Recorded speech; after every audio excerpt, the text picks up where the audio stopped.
business.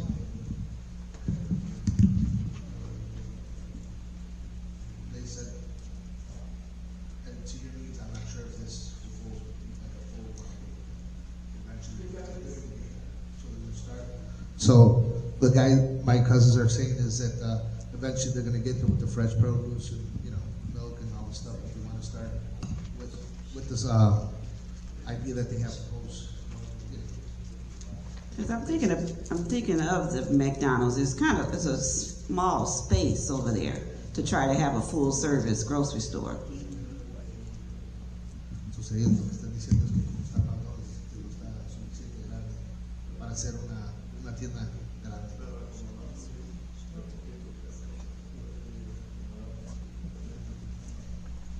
So what he's saying is he's going to start off little by little and expand as he goes, because he does have a large facility there around. If it's okay, later on to expand and to make it even bigger. Yes. Trustee Jensen? When is your expected open date? ¿Cuándo piensas tú abrir?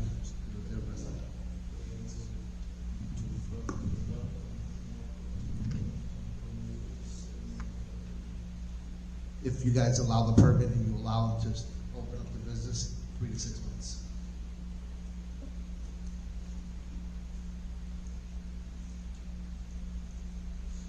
Any other questions?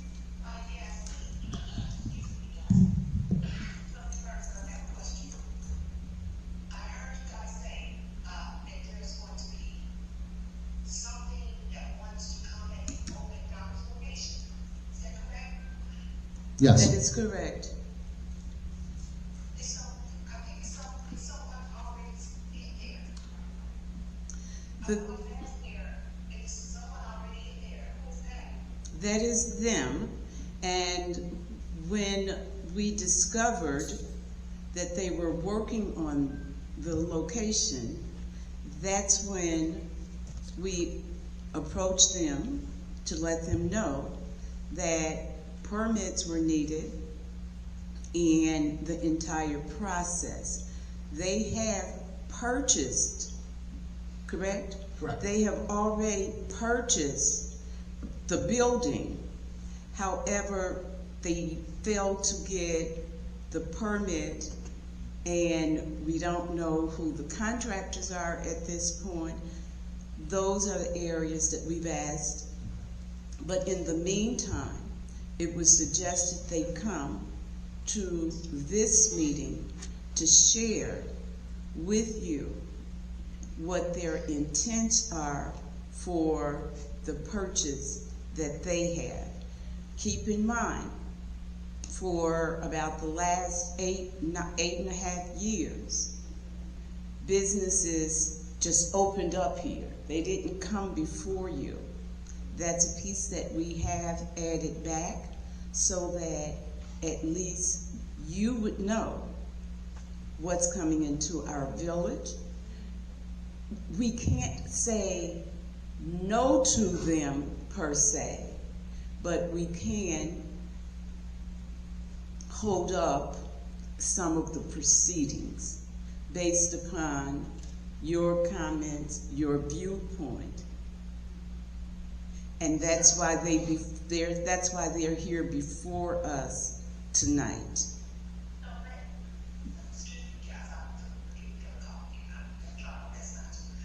Okay, so from my understanding then, basically the meeting tonight is just preliminary, just to let us know that they've already bought the building, they're already moving in, they've already started construction.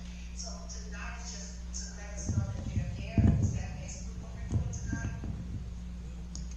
You can say that, but it is also to correct. It's also to correct and to make certain that they follow the guidelines of the village in doing so. We can't control their purchase. That's between them and the owner. Okay, but in terms of what they're talking about bringing in, the process, that's the piece where the village has a say. Okay, so the village,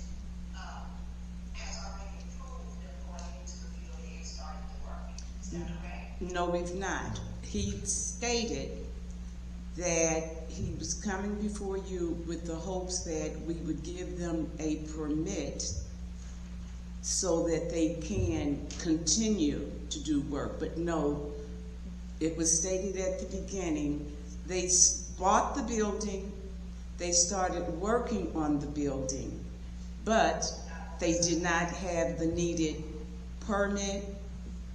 The contractors are not on file, anything along that line. So we are correcting what was previously done. We can't take back what has been done already, but we can insist that moving forward, everything is done correctly.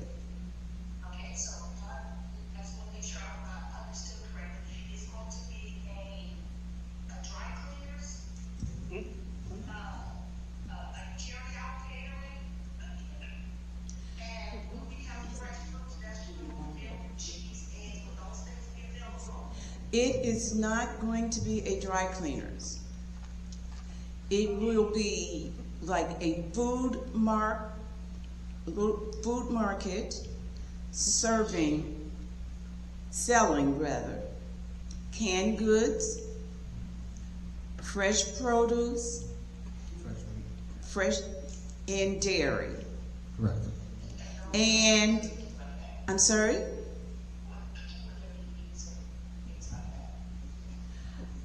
Can we turn your phone up so that the trustee can hear better?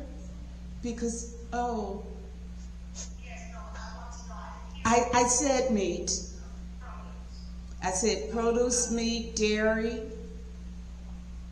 And then they also stated that they would have, you know how a lot of the stores now are coming up with food bars? You know, like Pete's have that large food bar, Jewel has. They plan to have a food bar also, but their focus will be on The produce. tacos. No, the food bars. Yes. The tacos, okay? Well, today he said 3 to 6 months, but when we talked last week, it seemed like it was going to be more like January, February.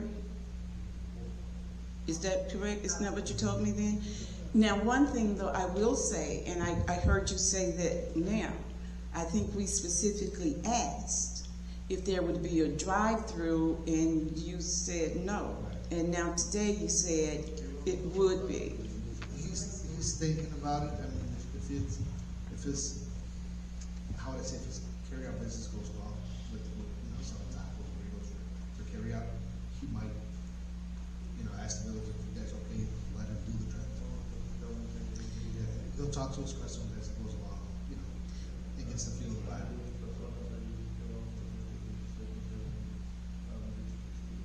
Yes.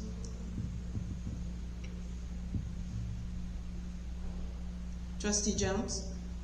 Yes, my question is, you said you're focused more on tacos. So this is a mini mart / restaurant. It's not focusing straight on the tacos. It's basically on everything else. But combined as the grocery stores, it's going to be more like, The grocery store will be here, but you're focusing more on fast food. So it's more like a marketplace to get the, so it'll be more, fresh produce. That'll be all be addressed to code if you guys, once it goes through. I'll do that, sir. Thank you. Trustee Johnson? So would you consider it as like a small bodega? Just about nice, yes, Okay. yes. Boy, a bodega What I is would- like a small mart where you can get your vegetables, your meat. Will y'all be actually butchering food there for the clients like Fresh Mart? They would, in the only thing they Chicago? would do there, it was like if they get, say, 50 pounds of ribeyes, they would peel the fat, present it, put it on the refrigeration, the way it's presented at a meat market. That's the only thing. There's no butchering there at all. Everything comes straight from the veterinary. So it's pretty much like what they have in Chicago Heights, right? Yes. Okay, gotcha. Yes. That will be considered a bodega. Almost like Chicago Heights Stanley, but in a smaller version. Yes. Trustee Sterling? So are we zoned for them to have that in that area? Is that a zone for that It's a area? McDonald's. But I mean, I it might, was an old McDonald's. but because they're adding the restaurant part to it, they can Well, it's not, put that under it. it's not a restaurant, you could say, 'cause it's mostly like a grocery store slash. Where you serve hot foods. But it's a business and it's zoned for businesses, food service business, so I would think that it would go in. Any other questions for our speakers? Did I hear you say that the food that you're gonna sell is coming from outside? No. Oh, I thought I heard The that. fresh meat. Like tacos or any type of food? That'll be all served and cooked in there. No, that'll be served and cooked there. Good, that's what I'm looking for. Thank you. Okay. If you don't have anything else for us, we thank you for coming in. We thank and you for your giving us the opportunity. presentation, And we'll be back in touch. Thank you. You're more than welcome.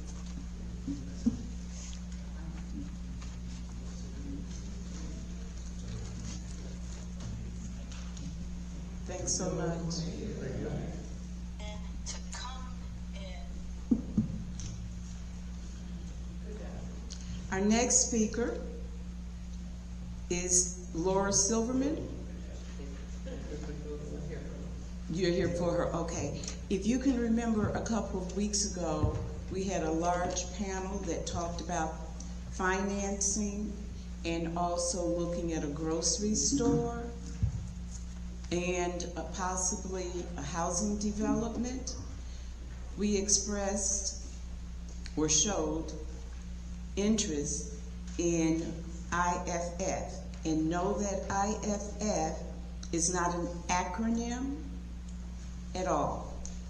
And when you go to their website, they want you to be clear. They are to be referred as IFF. It does not stand for anything.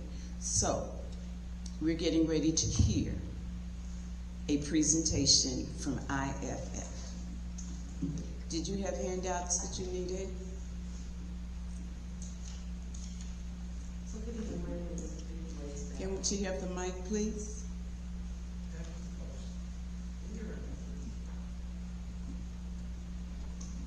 Did you say Vicky? Vicki Hillsborough, How do you spell last name? Lekes-Battle, so it's on the front of the presentation there. I wasn't sure, I know that there are a number of development opportunities in the village, and so what I did was just prepared a very loose Can you speak presentation. just a little Okay. louder? So I prepared a general outline presentation about the capabilities of IFF, and there should be one more. Oh, you have it, okay. So, as the mayor indicated, we are IFF, which stands for IFF. And we used to be the Illinois Facilities Fund a million years ago. We are a community development financial institution that primarily focuses on community development projects. So we support most predominantly nonprofit organizations. We are a lending institution, a real estate consulting firm, and where necessary, we will step in and act as developer. Our exceptions to who we lend to in the nonprofit space generally are for like grocers, where there are food deserts or where there are areas that are food insecure, or in places and with affordable housing on the premise that you generally don't find too many nonprofit affordable housing developers or nonprofit grocery store operators. So we're a bit over 30 plus years old and headquartered downtown Chicago, but we have offices throughout the Midwest. We have about $1 billion in assets under management. And I only say that because in the context of community development financial institutions, we're one of the 4 largest in the nation. The lion's share of our work is concentrated in Chicagoland, And though we are downtown based, we lend everywhere throughout the state in general. And so, because I'm the executive director for the Chicago Metro region, with intention, I started being a lot more deliberate about coming to the Southland. I am a Southland resident, and so it has been my joy and my pleasure to actually make the services available that IFF offers. So some of the things, and there's a lot that's in here that tells you what we do, which is a pretty extensive list. So it typically starts with a conversation around goals for the municipality, for nonprofits, for around community development. What are you trying to accomplish? And then we respond with, okay, here's where we think we can add value. So most recently, in a neighboring community, Park Forest, one of the things in their development plan for downtown, they wanted for rent housing. So if you've gone to downtown Park Forest and you see the new housing development that's going up in the parking lot in front of Village Hall, that's ours. That's called Access South Cook. It is our response to the affordable housing conversation. A lot of times you run into NIMBYism, I just want to name it, right? And there's a stigma associated with affordable housing. We actually deal and build housing, particularly on the first floor, for people with physical disabilities, on the premise that more often than, we all want the opportunity to age in place. And so we might be currently able-bodied, but as time goes on, then it might mean that the hips don't work the way that they used to. So we might need assistive devices and such. And so our units on the first floor are accessible. And so there's a lot more that goes into that development, but it will be a stellar addition to the community, and the rents will be maintained at an affordable level. And so one of the conversations that we often enter into with our housing work generally does center around the notion of, when you say affordable, maybe it doesn't happen in South Village, but it does happen to me a lot with issues of affordable housing. There's a lot of conversation around market rate. We operate from the premise that affordable means that folks at every income level have a housing option. Does that make sense? Mary mentioned grocery stores. You know, it's a really difficult business. And so we have owned grocery stores ourselves to take some of the barriers away. So a lot of times you might have grocery store operators that don't want to be building owners. So where we've needed to, because we're a nonprofit ourselves, we write for grants. Maybe we own the building and then try to find turnkey, high quality operators that are invited by the local municipality. I want to say a couple more things, and then I'm more interested in what questions you might have about. So we center the organization first, and so with our loan program, one of the things that makes us unique is that we are typically non-appraisal based, on the premise that for the type of buildings that we do, the vast majority are special purpose. They don't make sense on a market value basis. They just don't. You're an early childhood service provider, or a school, you have investments in life safety systems, and so they never appraise, right, for what it actually costs to install everything. So we take the appraisal, generally speaking, out of the equation, and we loan up to 95% of the project costs. And we do pretty well with respect to our performance of our portfolios because we're interested in policy. We are not a lobbyist, but we do advocate also for certain policies that are maybe sector friendly or issue friendly. And because we are not a bank, then we have the ability to do with our programming, we offer a little bit more flexibility. The vast majority of our funds to fund the loan program, is an important point, is from banks. So banks invest in us to do the type of lending that they themselves can't do because of regulation. So that's one of the pieces. The real estate consulting group that we have is designed to help support organizations meet their facilities goals. So let's think about and continue on with the early childhood education center operator. Typically, you have phenomenal directors that are dealing with really advanced experiencing incredible student outcomes. They generally are not developers and don't know what to do with the development conversation. So we step in either as project manager to help them package transactions and prepare them to come to forums like this to ask for money. In some instances, it might be zoning issues or changes, but to help them navigate the process. And then we're invited, again, we would operate as owner's representative, helping those organizations through the construction process. So simply said, we have a consulting team that goes from project ideation all the way to completion. And then finally, and this is not an exhaustive list because IFF does a lot of stuff, the development piece, right, that sometimes independent practitioners just can't pull a much needed and wanted facility together on their own. We do build housing, we build schools, we do a lot of early childhood education, particularly in Michigan. So where we need to, we step in and we own. Sometimes it's with the intention of being a short-term owner with an idea of transferring ownership to a municipality, to an individual nonprofit organization who wants certain goals, performance goals are met. So I'm going to stop there because it's a lot. And in your packets, there's a little bit more about each of the programs. But it speaks to how we work. Thank you for that. Trustee Johnson? So what would be your first idea for Sauk Village for a project? So I don't have I heard you talk about a grocery store. Those are hard to do, right? Just because for all of the reasons, we thrive in the hard spaces, but if you have private operators that want to come in, we always encourage it and we ask, do you need an advisor yourselves around like how to talk about the facility needs for an operator? So that's an example. If you have, again, housing needs, we should talk about those things. If you have community facilities, youth centers, and the like, we should, and those types of aspirations, then we should talk about, those are just examples of some of the things.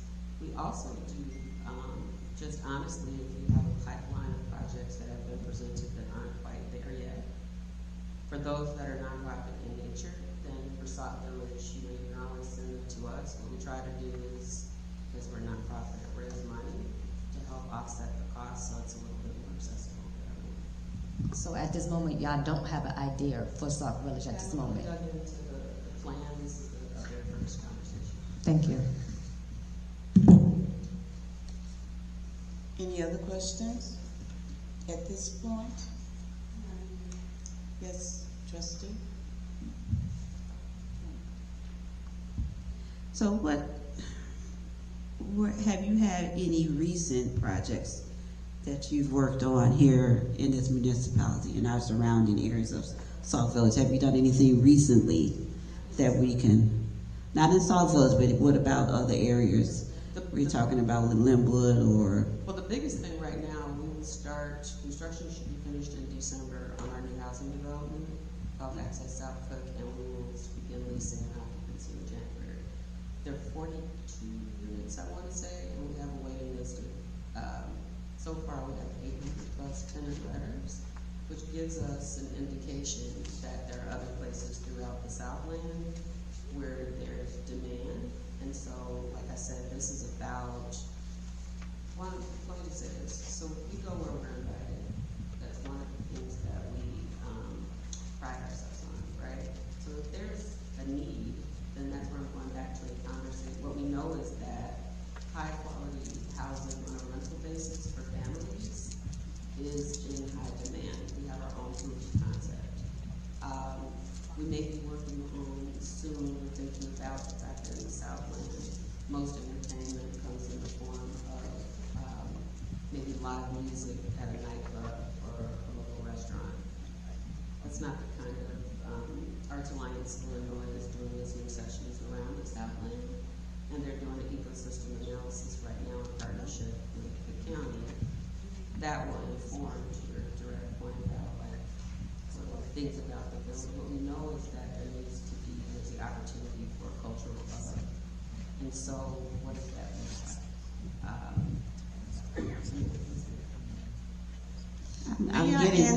May I answer the question? One project that they're currently working on, and she mentioned that, but it's in Park Forest, across from their village hall. They have built, is it 4 floors or 6 floors? 4 floors Yeah, I know. of housing. And so that's, I went to a, what did you guys have, a breakfast or a round table with all the mayors and trustees, not trustees, but the mayors in Southland, and they gave a presentation. And I went over and I looked at the building because they were working on it at that time, and it is very impressive, very impressive. Antonio Cooper brought a team of people in, if you can remember. It was a large panel, maybe 5 or 6 people, and he talked about a concept of a building, housing, and possibly on the lower level, a grocery store. IFF gave a presentation that night, but their presentation was very limited, and so there was interest in us hearing more directly what they can offer us. So that's why IFF is here right now. They're not here asking for anything. They're here informing us so that as we continue to look at different concepts and how we're going to continue on with economic development, IFF could be a potential partner as we're looking to move forward. So it's nothing right this minute, but it's something that we think that would be beneficial if we keep this information in our war chest as we bring together all of the components needed so that we can improve our community.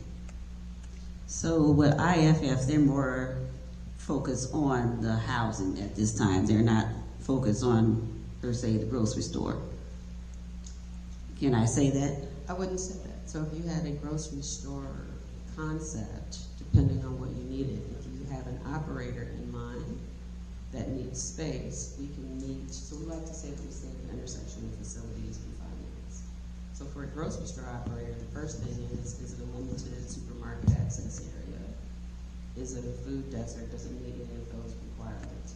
The reason being is because a lot of times for food establishments, grocery stores to make sense, we either have to go through non-traditional models or we need to identify philanthropic sources, grants, to bring the cost down to a level that the operator can sustain. It's a lot, the number one reason why things fail. If there were like a spatial issue associated with the grocery store and you have an operator in mind, we would happily work together to see if there's this about, oh, there's a loan opportunity. Is this about advising on co-location? So using your point, Mary, that sometimes we like to suggest ideas for coupling of businesses, of activities. Does that make sense? You're not really answering my question, but we can move on. I'm not going to. Any other questions, comments?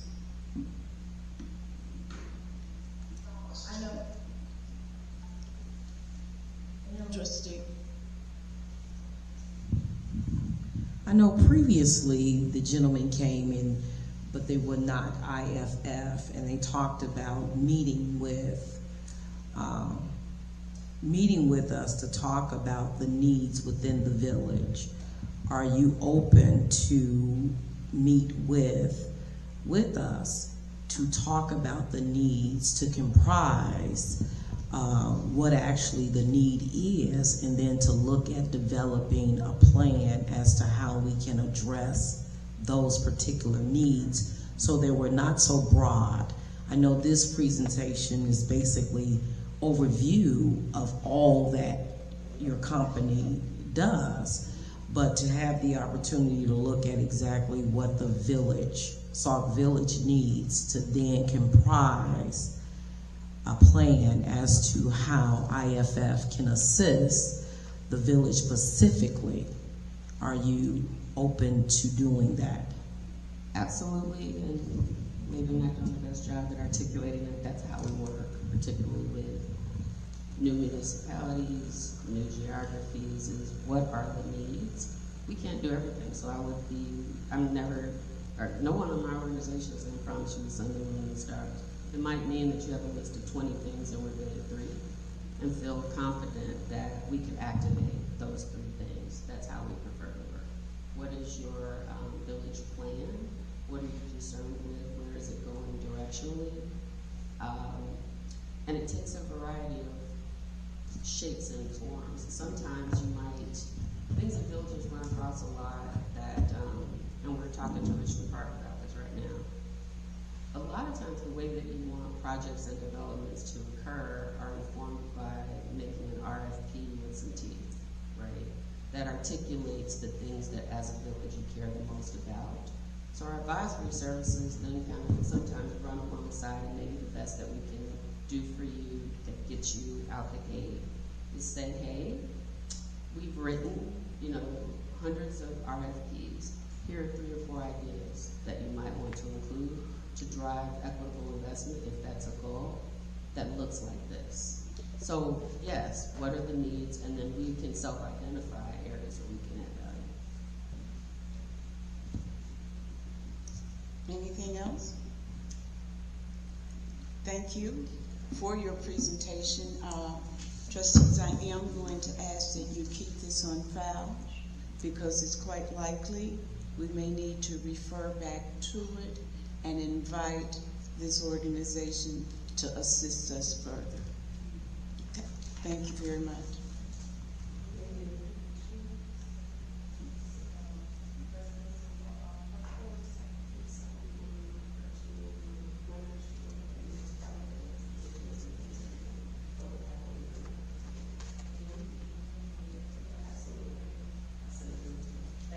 Thank you.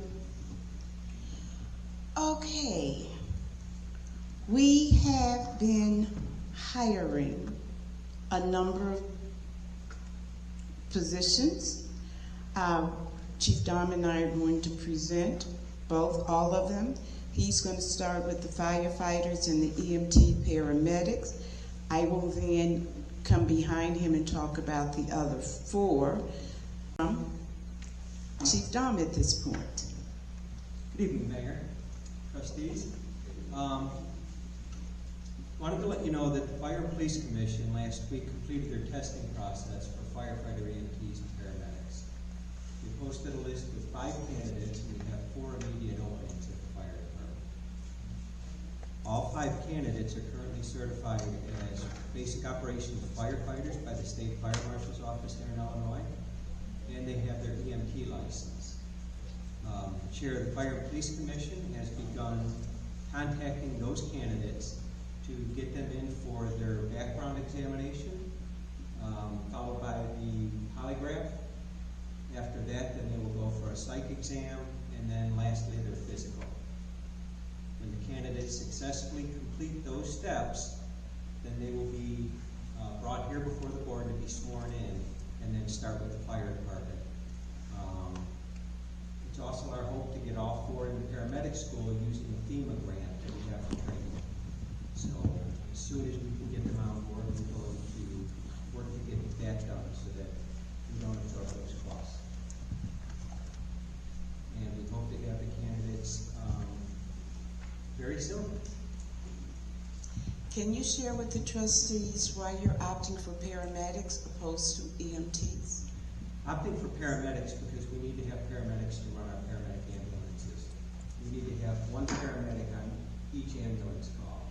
So to run 2 ambulances 24 hours a day, we need to have 2 paramedics on duty along with 2 EMTs. If we have more paramedics than just 2, then it just provides an extra knowledgeable pair of hands on the scene. I found that very helpful to have more paramedics than less. Questions, comments? Congratulations. I'm sorry. Chief, bringing on these new 5 candidates, what will it do as far as your department's overtime? We are working diligently to reduce the overtime.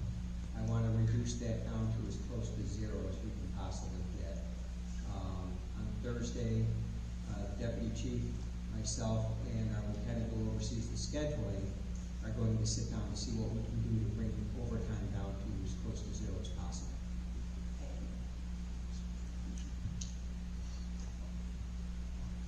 Anyone else?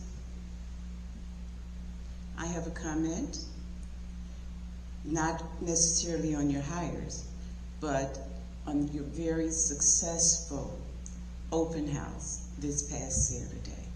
It was well attended. You had wonderful activities for the youth, and the food was fantastic. Great job. Thank you. Thank you, firefighters. Really, all of that did result in the firefighters. They did a fantastic job. And hosting it, all the firefighters that came through the station, that showed out the residents around the firehouse, hosted the activities. They just did absolutely fantastic. I can't say enough about it. Thank you. And they ran 2 emergency calls right before the start of it. We wouldn't have known. You wouldn't have known. Thank you. Thank you. The next 4 positions that's there, I'm going to discuss them.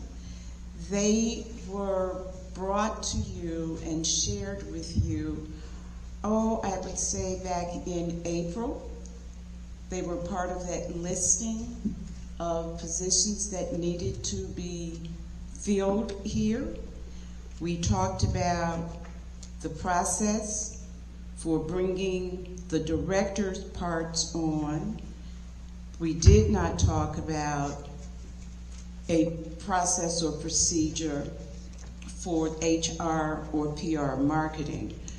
All of these positions were and are in this current year's budget. I have for each of you information on each of the individuals, not who just made application, but who are desired. And one of them had started already, and that's the Public Works Director. And because this is employment for the most part, we will talk about it further in executive session this evening. Any questions or comments?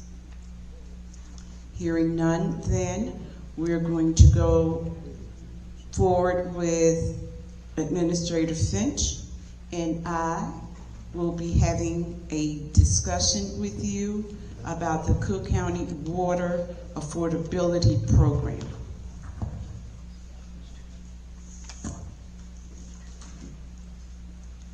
That information is in your packet as well. So I draw your attention.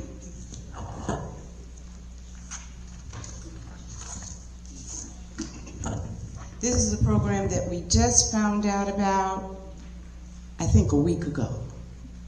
And we just jumped on it by contacting them, scheduling a meeting with them, and they just shared even more information with us. This is a program that is going to provide immediate relief to our residents who are struggling with water costs, and also assist with long-term solutions for water affordability in our area. It's ideal when you consider that we've not totally increased or completed our water billing, and we're still having struggles with that. And this particular program here is going to provide some relief to those who are struggling to pay whatever level of their water bill that is current. I'm going to turn it over to Administrator Finch. Thank you, Mayor, Board of Trustees, residents. So as the Mayor said, this program is designed to assist residents that are currently behind on their water bills. There's really not a dollar amount attached to how much they would pay to the residents. The way the programs work, they would provide the village a lump sum of money. Once we provide them a list of those individuals that are past due, there's a report that we have to provide to them, and there's a sample of what that reports look like in your packet. The other caveat that we have to do as well is we have to agree that the village will waive 10% of their outstanding bills, and that 10% can include fees and penalties. Then once we agree to that, we turn that report over to Cook County, and at that time they make an assessment on, based on the dollar amount that we provided, how much they would give us. Then once they give us that money, we have to agree that those houses that they have paid off, as far as their past due bills, we cannot turn their water off for another 6 months. So one of the things to kind of keep us with that agreement, they are asking that we do a resolution, that there be an agreement between us and the Cook County, that once they provide this money to us, we would not cut off these individuals for a minimum of at least 6 months. Any questions? Trustee Johnson? To my recollection, I think we already applied for that, and I believe we have a resolution on the books for this, because we applied in 2024. The village did. This is a different program. No, I looked it up. It's the same exact program, sir. And who does the funding?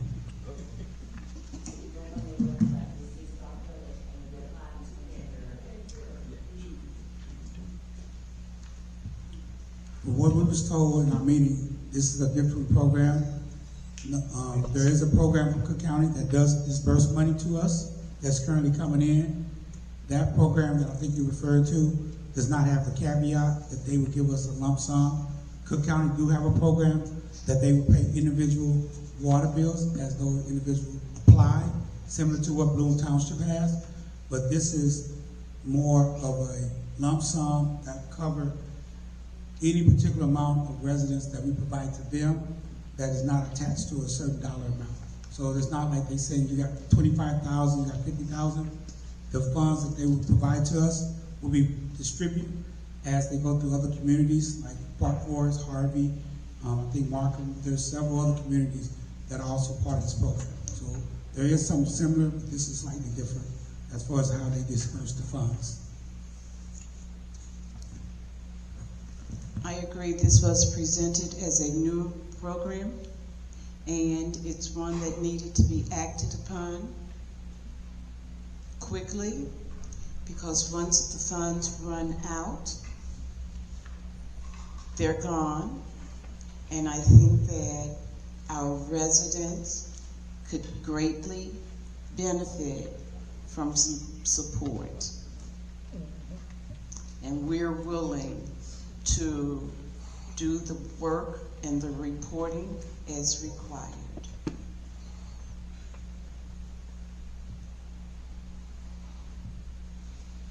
Any other? Yes, Trustee Sapp.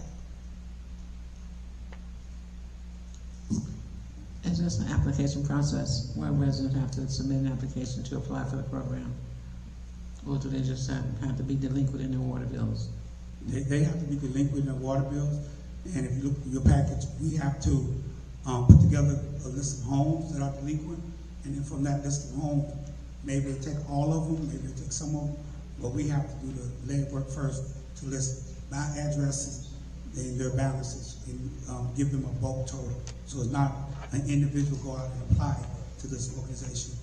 Once we give them that list, then they'll compile the amount of money that we eligible for, they have remaining, and then they will send that money to us. We apply that money to each individual account on that list. Once we do that, we send that back to them to show them that we applied that, the funds to that particular account, and also agree that we will not turn that water off that residence for at least the next 6 months, just in case by chance they get behind again.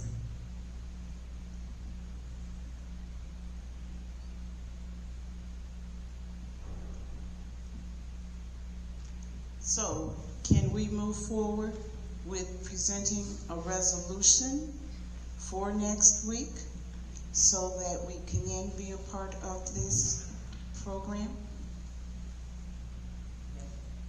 I'm sorry, we have a question first. Trustee Sterling? In that resolution, are we going to include the plan on how we're going to determine who is eligible for this program? Can we add that in there? I think that by identifying, going down our list, looking at all of the ones who have delinquent bills, we share all of that information with them.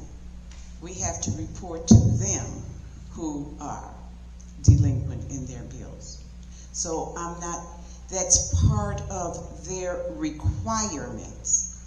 So does it have to be spelled out word for word in the resolution? I'm not certain. We will send a copy of this presentation to our attorneys, and then that is how they usually will develop the needed resolution.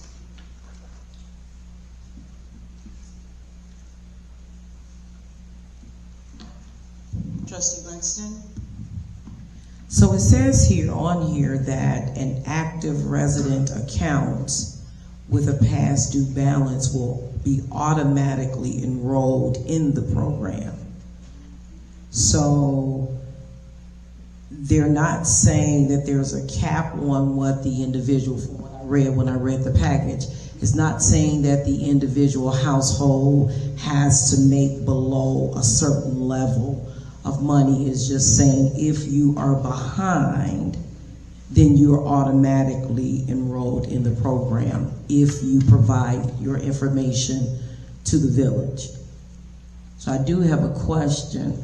Will we be reaching out to seniors who may not be computer savvy to check the website, have a Facebook page, or how will we go about assisting those residents who have limited access to technology?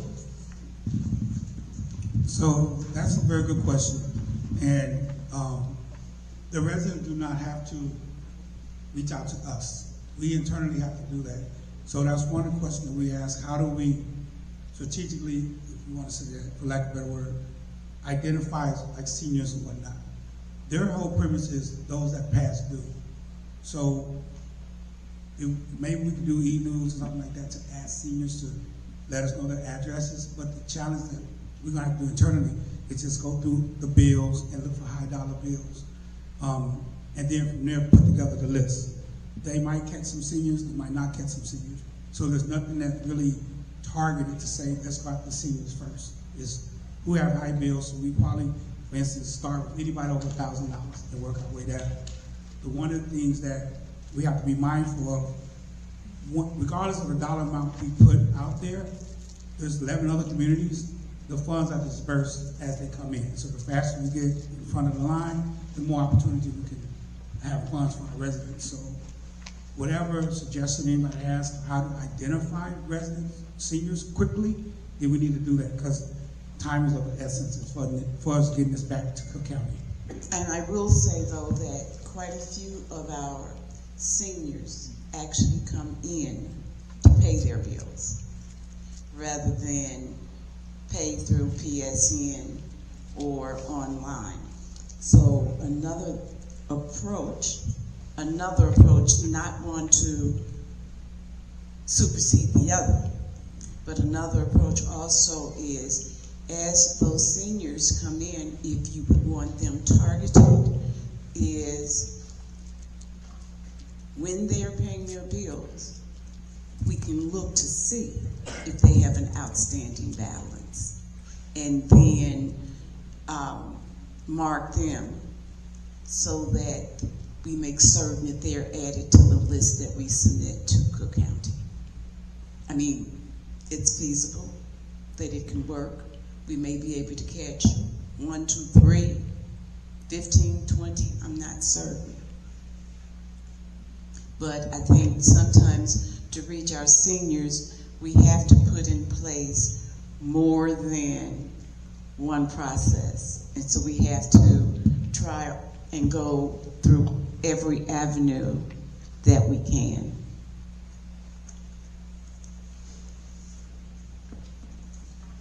So, we wanted to bring this to you, not necessarily the resolution, because we did not want to pay to have a resolution drafted if this was not something that you did not think would be of value to our residents. But if you feel that it will, then we will reach out to our attorneys tomorrow so that they can draft a resolution for us, and you would have it in your meeting packet on Friday and be ready to vote on it at the next board meeting.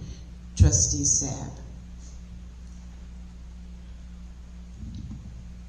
So, Mayor, being that people come to the front window to pay their water bills, does that mean the young ladies at the front will be educated on this particular program? Of course they would have to be, Trustee Sapp. Yes, they would be.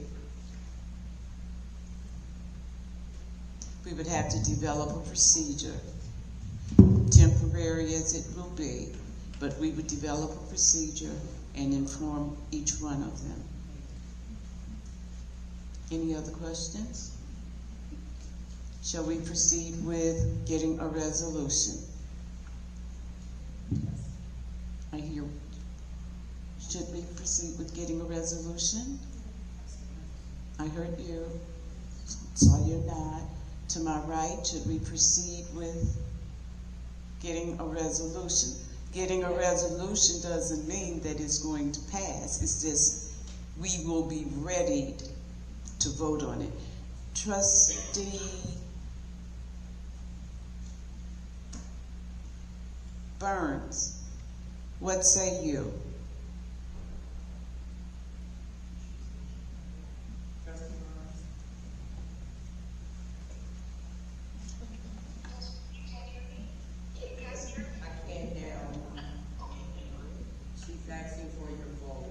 Not vote. Not vote. Your consensus to moving for a resolution? For everything? In regards to the Cook County water bill release that Mr. Finch just proposed.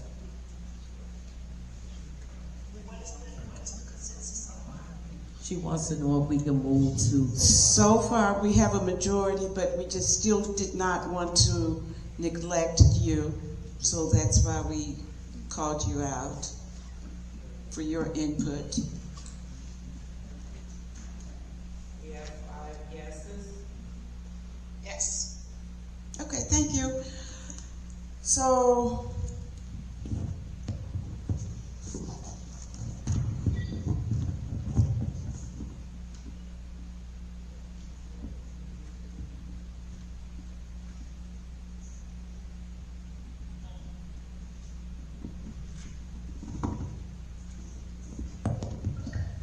those of you who are aware know that, I'm sorry, yes ma'am.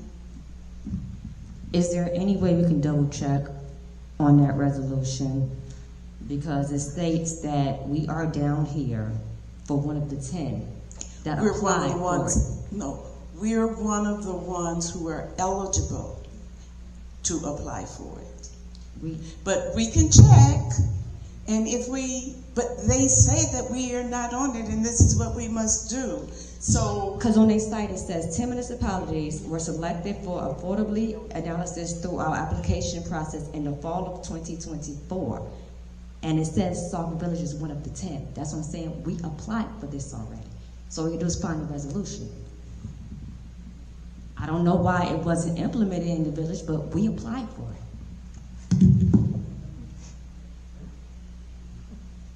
thank you for that.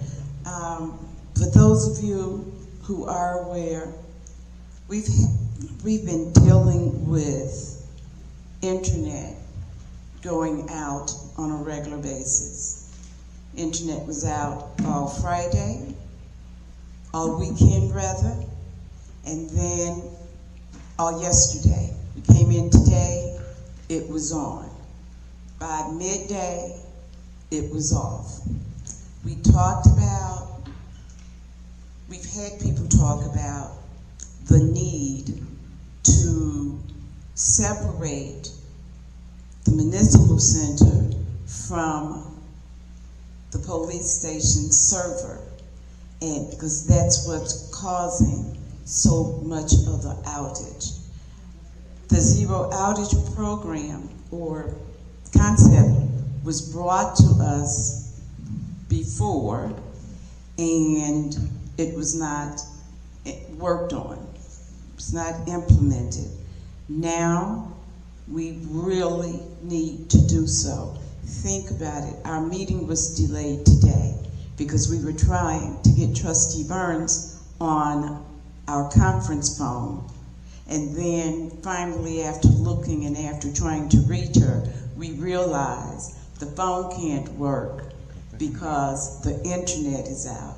And know that all of our phones, everything up front is predicated on us having a working internet system. So we're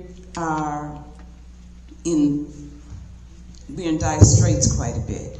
And I'm going to ask our administrator to further discuss the zero outages and what's needed for that. Thank you, Mayor. So Zero Outage is the company that's going to do the monitoring of basically the traffic over our internet. As the mayor said, the internet goes down quite often. It's been like that for well over a year or so. And the challenge is that it disrupts the flow of operations throughout the day, where we can't take payment from residents when they want to pay their water bills or any other bills. It is something that has been proposed for like the last two and a half years, and again, it has not been implemented. There's a switch that can separate Village Hall internet from the police department internet, and then for a charge of $1.99 a month, they will monitor basically the traffic over the internet, and if there's a glitch, then we don't have to depend on trying to figure out how to get the internet back up. Their responsibility will be to monitor it, and then if it goes down, do what needs to be done in the background to activate the internet. The equipment is already in-house, so we just have to have it installed, and then once it's installed, there's a contract that's in this packet that needs to be signed by the mayor so that they can, once again, monitor these internet service, again, for $1.99 a month to make sure that our service does not go down, and if it does, we have a point of contact. Similar to like when you have your Microsoft 360, you can call somebody at Microsoft 360 Tech and find out the resolution. So Zero Outage is the name of the company that provides the switch to separate Village Hall from the police department, as well as the company that would do the monitoring of the internet traffic. Trustee Winston, please pass her the mic. Mr. Finch, I don't know if you're able to answer this. The chief may have to answer it, I don't know. When the internet goes down at the police station, how does that impact public safety? It impacts it because, for instance, if they have prisoners at the police station and the cameras all at internet base, that goes down, so you can't watch that. If they have prisoners that they are bringing in, the live scan to do the background and find out anything about that particular person, that's not available to be accessed. So the 911 piece of it is already taken care of because that's done through CalCom. But the in-house stuff is what we have potential risk if that goes down. We do have a separate piece, like the staff can do at the front, but as far as cameras, lights, live scan, and even reports that the officers have to run, they won't have access to that. So you're saying when we have a prisoner in-house, we're not able to monitor them via camera because the internet is down? It's all tied, similar to like the phones, it's all tied to the internet. Once it goes down, we don't have that access. Okay.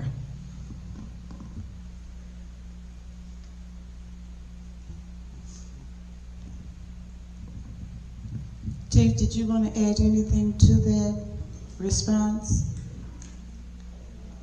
I mean, I can if you need me to. Please. All right.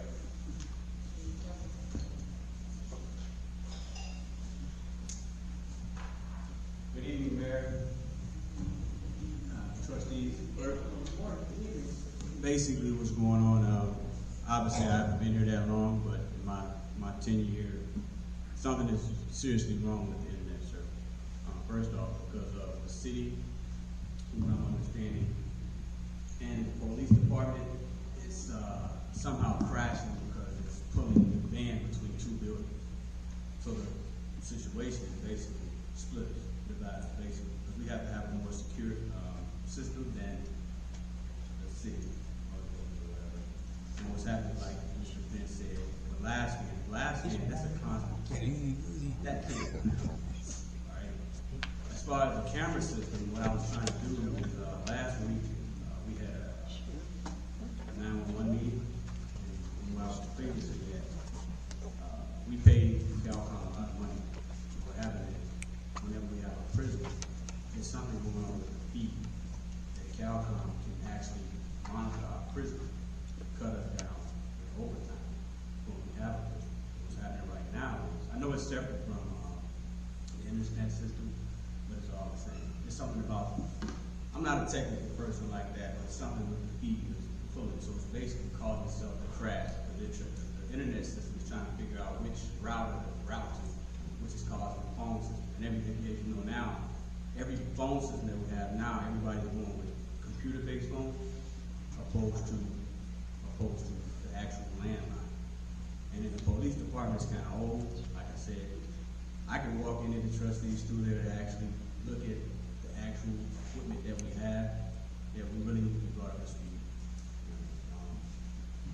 But that's one of the things that's going on right now. Luckily, we have hit or miss, and then like you can see when the people are coming in here or whatever, not being able to pay the bill. That's really devastating. But as far as the police department, and that's what my main concern is. It's really important and critical in order to rectify the situation, because what happens is we really can't be in a situation without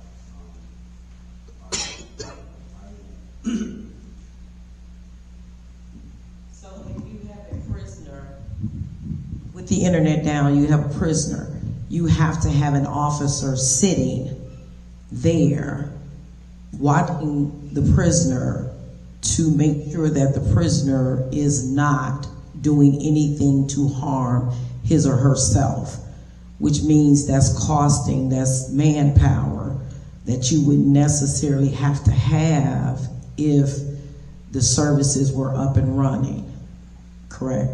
Correct. What happened is, I'm looking at that when we entered into the agreement with Calcom, that most municipalities had a dispatch center in-house. So when the dispatchers were there dispatching, they would actually have monitors where they would look at the actual physical prisoner right there, which would keep you from having to hire somebody. So we're not demanding 24 hours.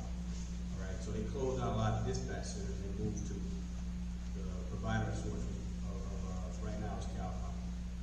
So what happens is I want to try to move back to having Calcom monitor our prisoners after hours. But you're going to need an internet system to have that happen. But as far as when we have prisoners right now, the standard operating procedure is that you hire an officer on overtime to not work the street, but to come there and babysit the prisoner, if that makes sense. Because of the safety reasons. So what happens is you have to check off a box. You watch them every half an hour, make sure they hang yourself or anything like that, or set fires, anything like that. There are municipalities where without that, something critical could actually happen. So, yeah. Thank you.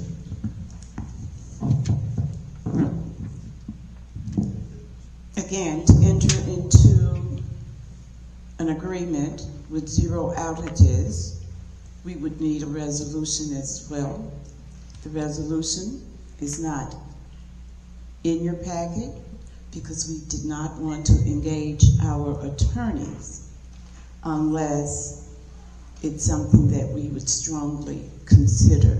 I want you to tell us, I know you told us the monthly, are there any other charges associated with this program, even with bringing it to us? Yes, there's a charge for the equipment, and then there could be a charge to get it installed. So we have the equipment, Yes. and so that's paid for already? No, it's not paid for.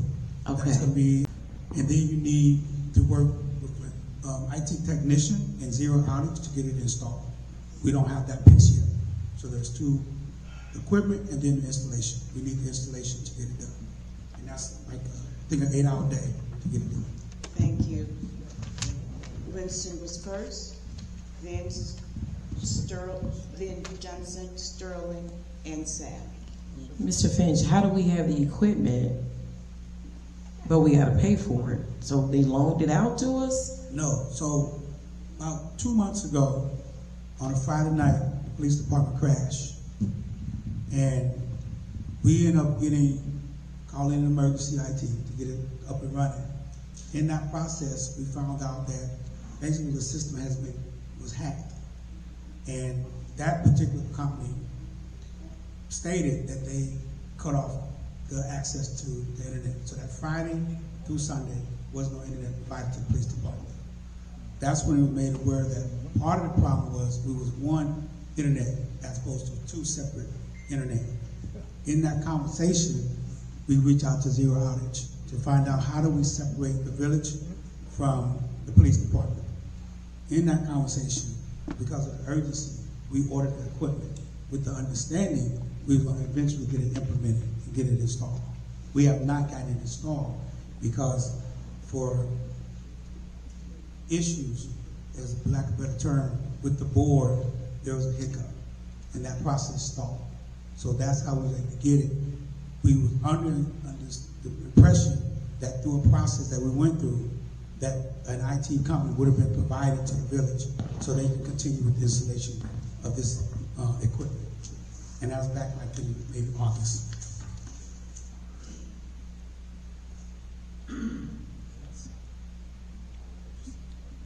Trustee Johnson? Yes. Oh, right, okay. That was your question too, right? That means there was a very good question on all of your minds.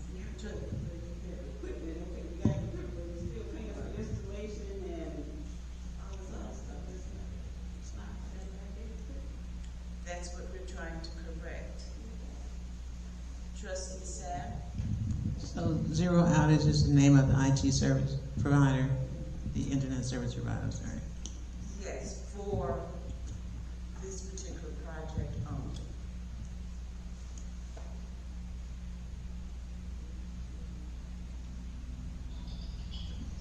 Any other questions? So we have to have a separate IT service to do our in-house internet service. We will need that as well. But this, the item that we have that's still in its box, it is associated with this company. This is this company's product, and they install it, just like if you get cable from Comcast. Comcast bring in their router and their equipment and their installer. So it's akin to that. Okay? Anyone else? Trustee Sterling. So in this 3-year contract we have, so it's the $199 a month, then you have the $250 setup. And so now that you have the equipment, that's something that we don't have to worry about paying for that.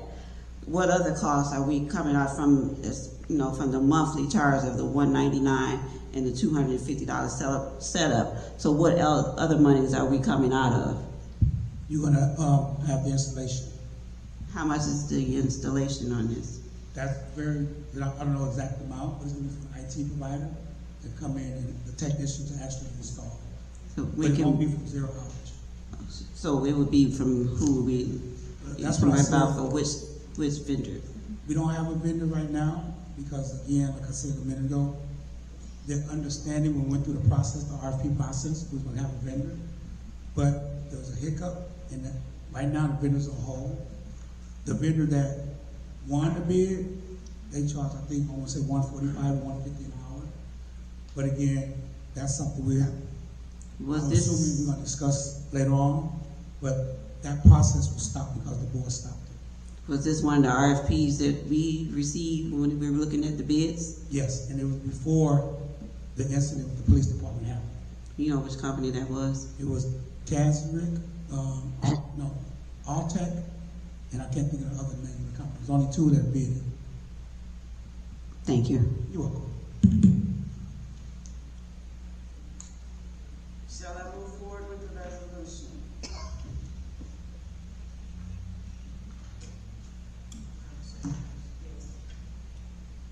Two yeses? No? Should we move forward with the resolution? Keep in mind, because the resolution is needed in order to sign the agreement. However, and to get the work done and to get our situation corrected. Getting the resolution does not automatically mean that at Tuesday's meeting, you will all vote to adopt it. But it is a step in the process. So, I do not want us to waste money on an attorney if you know that it's not something that we should pursue. That's why I'm constantly asking, and I'm gonna ask again, shall I get a resolution?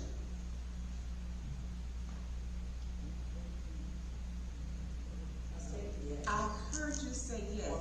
Two people said yes, one person said no. That's not sufficient. I got that. I'm sorry? You say no. Thank you. Right now we have a tie. Trustee Burns? We have five. You have, Two noes. so far, and 2 noes and 2 yes. That's a big speaker. Those were the two yes? This is just for the resolution for getting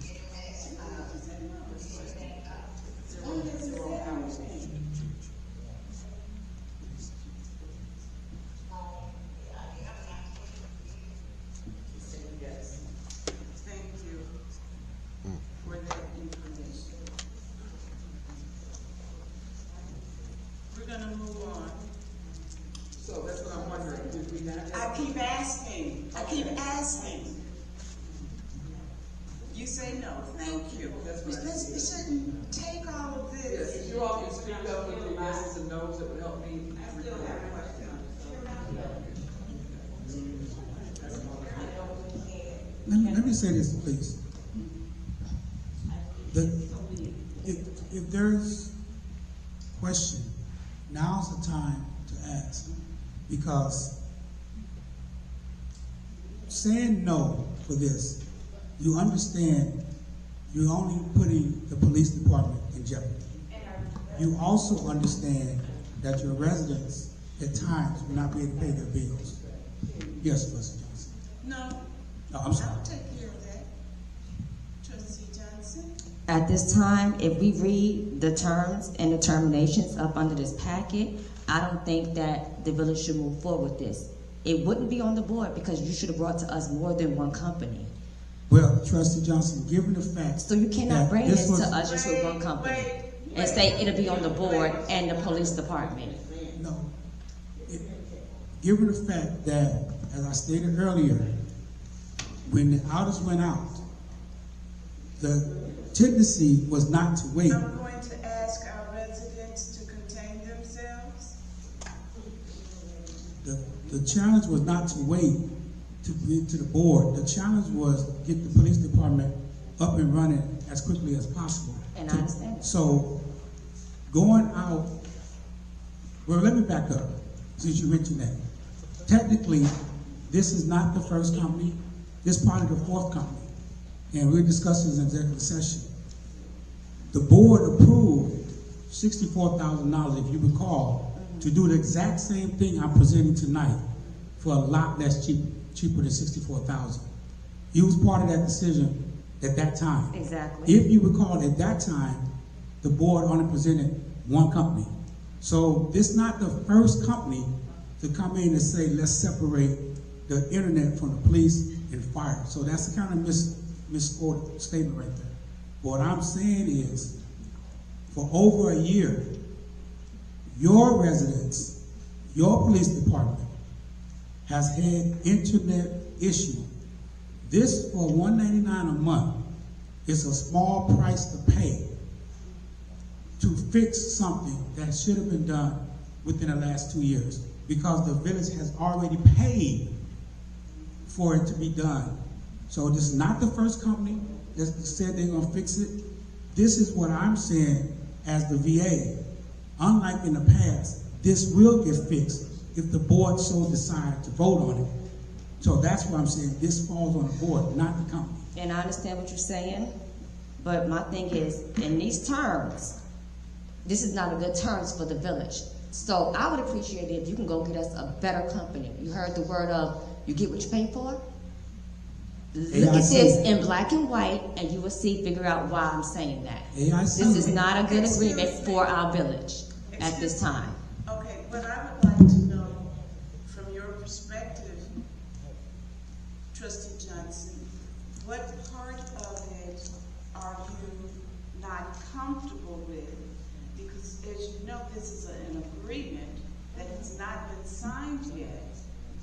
So therefore, if there's some express language that you're not in agreement with, we can go back to the company and come up with an agreement that is more suitable that you can deal with. But we need to know what paragraph, what area are you talking about? It's this whole thing. I wouldn't choose this company. I would find a better company to serve Sauk Village Police Department. I just wouldn't do it. This is not good for the village. Okay, this isn't serving the police department. And I understand that, but this is not a good company to work with. Thank you. If you can remember, the police department had their individual IT company. It was Heritage at one point in time. They're no longer serving the police department. This issue here that we need to be corrected is one that impacts the municipal center as well as the police department, because we need to separate the two from a particular router and to use a program that's going to be sustainable. And this is such a program. Do you know the name of another one that you would prefer? I'm sorry, that's not in my job description. That's for our village administrator to bring to the table. Thank you for that. You're welcome, shouldn't have asked.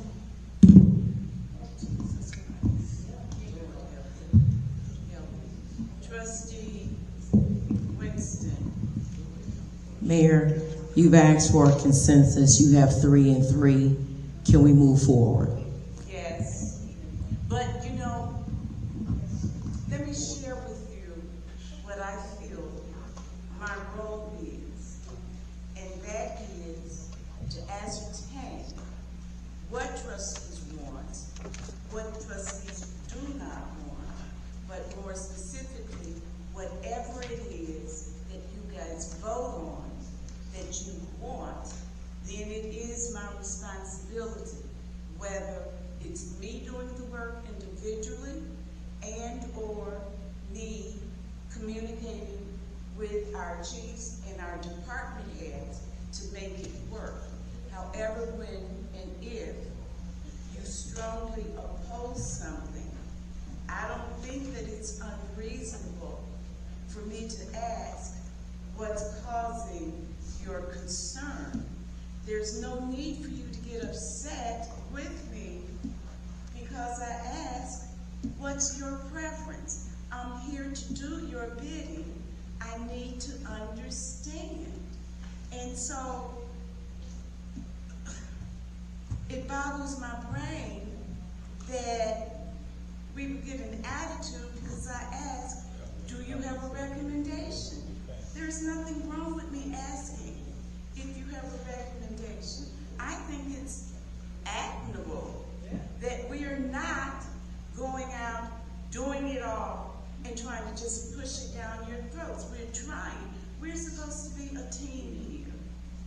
And as a team, and in committee, during discussion, we should be able to have open communication amongst ourselves without attitudes. That's the purpose of this committee meeting. Trustee Sterling.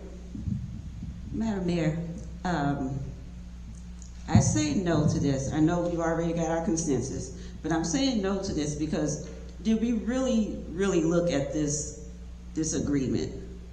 Because there's several things in here that's not sitting well with me. I can let you know with, first of all, I said we have a service agreement under California jurisdiction. It's not Illinois. That's crazy. I looked it up. I did my research. No, just so that we can follow up with the company. Oh, okay. I just looked up the company, and then I also looked through this agreement too, and it's a lot of red flags in here. And I don't think that, because I know we desperately need this internet, but I don't think that in our desperation that we need to just pick anything. I think we need to really look over this agreement again before we move forward. And if you're feeling comfortable with that agreement, then okay, go with it. But with me, like I said, we have this service agreement that's under California jurisdiction. You have your arbitration and liability waivers, and that strips Sauk Village of any legal protection. This is something that my research. I'll give it to you. It's in the agreement, but I have my notes. The one for California is page 10 and 11. Page 10 and 20, did you say it's number 22.2 is the item. Thank you for that. And like I said, your jurisdiction risk, that's on page 10, 11. And then you have your personal data access and your management rights. That's granted to zero outages. That's another thing that can go against us. Can you say that again for me? Arbitration and liability waivers. And that strips Sauk Village of our legal protection. And then we have our personal data access and management rights. And that's granted to zero outages. That's not good. Now, as far as our financial risk for this agreement, you're billing upon provisioning and not the board acceptance. Next, we have your auto debit authorization, which is up to $1,500 a month. That's on page 6 and 7. And with that, you have possible exposure to a village banking or credit card credentials. So that's another thing that's bothered me too. Thank you so much for sharing that. Yes. I think that, no, I don't think that, I know that's the purpose of having all of your eyes, having communication, being willing to share what your concerns are. know that also, by the time we share the concerns, as we go for a resolution, we would share those areas with our attorney, and then they would also then make recommendations for the language to be changed so that it's suitable to us, to the majority of us, which if it's a majority, then it becomes our vote. So I do appreciate it. Can you also make a notation for pages 12 to 14?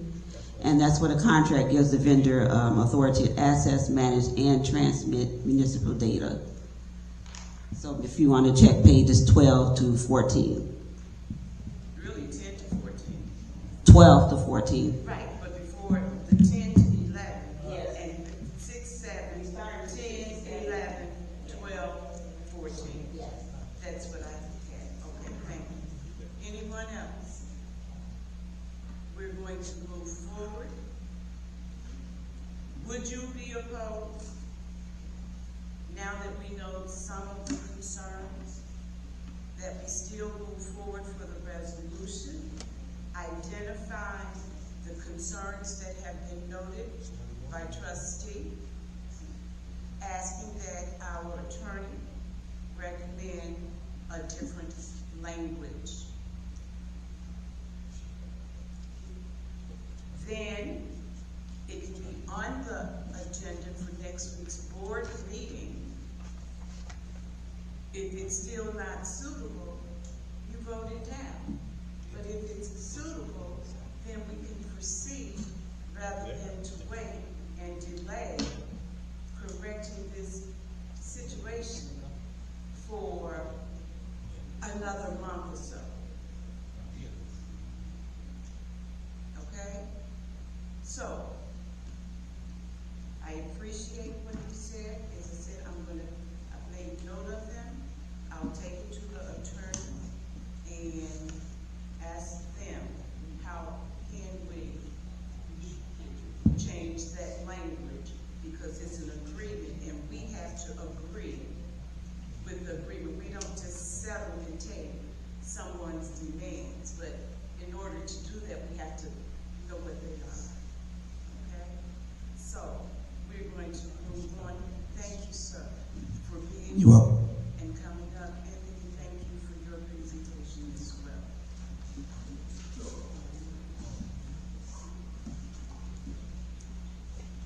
The next item on the agenda is from the village clerk.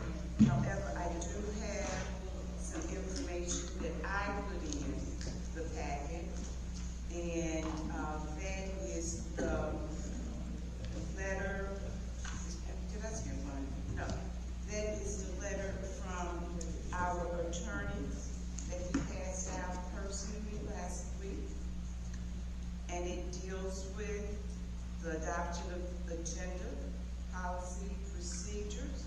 And I also had an opportunity to peruse an email that was sent to you that had clerk's duties.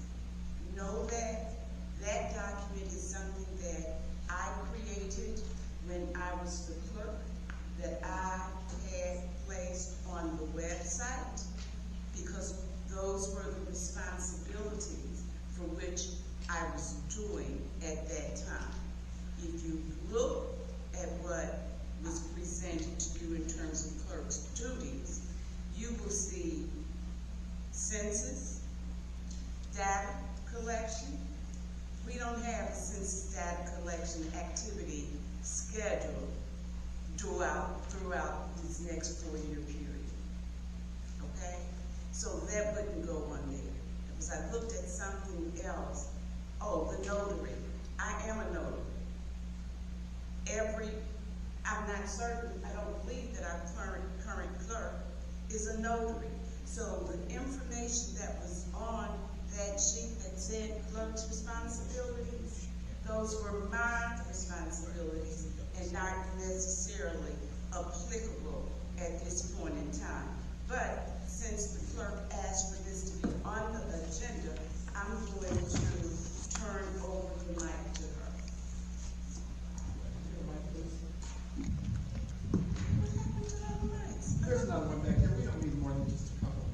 Anyway, I did not ask for adoption of agenda policy and procedures to be on the agenda. I asked for village clerk duties, which you just went into that discussion. On the agenda, it says adoption of agenda policy and procedures, which is not village clerk's duties. I wanted to discuss the memo that you spoke about just a minute ago and how I did all of those things when I was the clerk previously.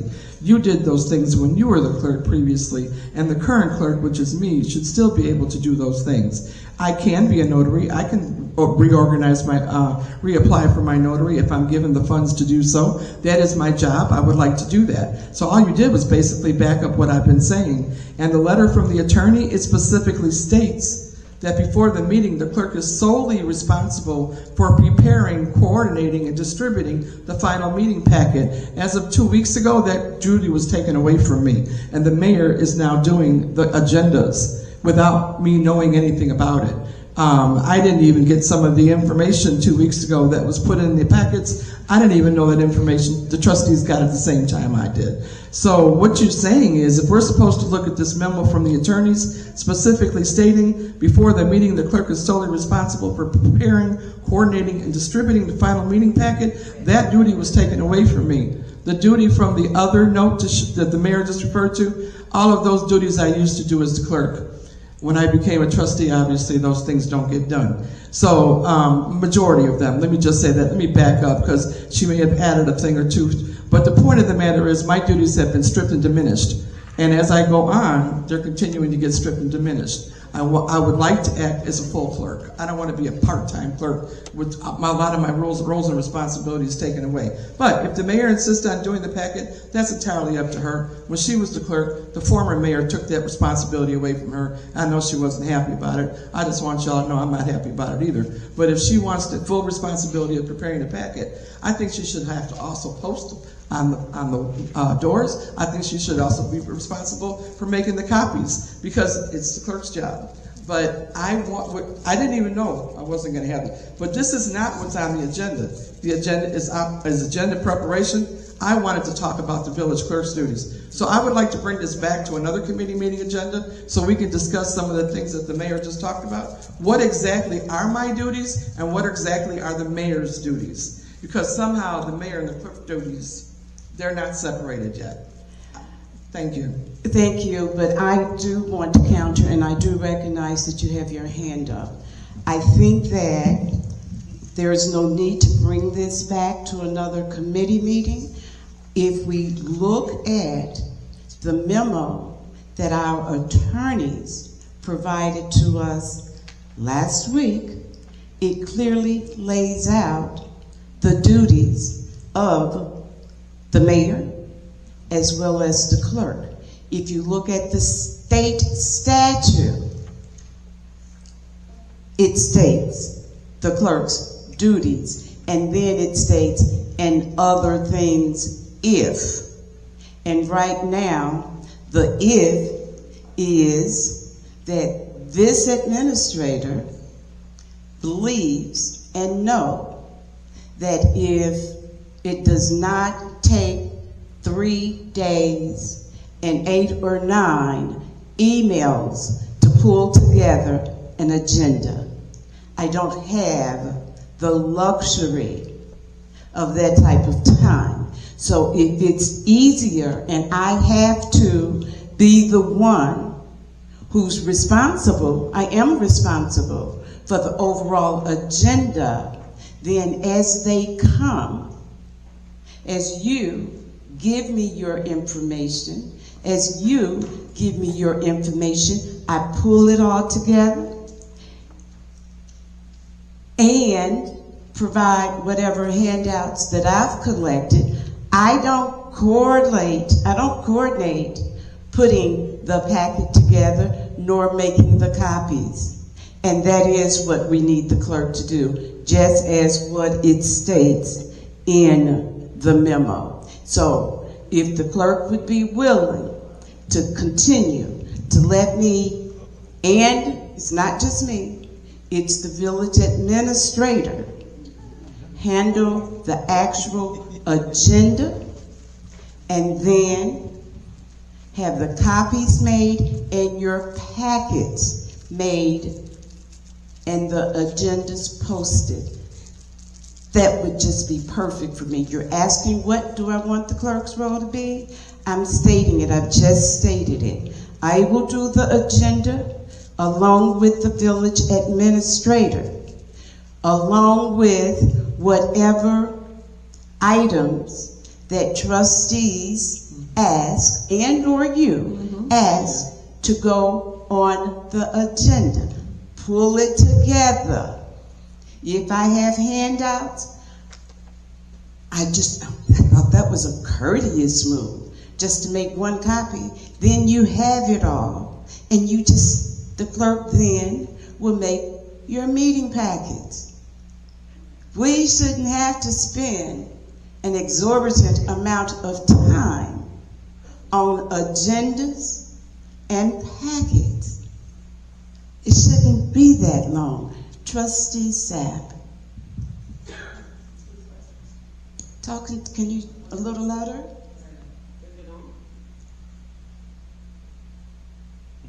So when we have information that we want on the agenda, do we provide that to you or to the clerk? You provide it to me now. Okay. How far in advance? Everything, in order for it to be on the agenda, it needs to be to me by 10 o'clock on Friday. None of that has changed. However, if it's a presentation from someone else about a program or project that they want to bring or present, I would appreciate the courtesy of being able to communicate with that individual. I don't want to know what they're presenting right along with everyone else.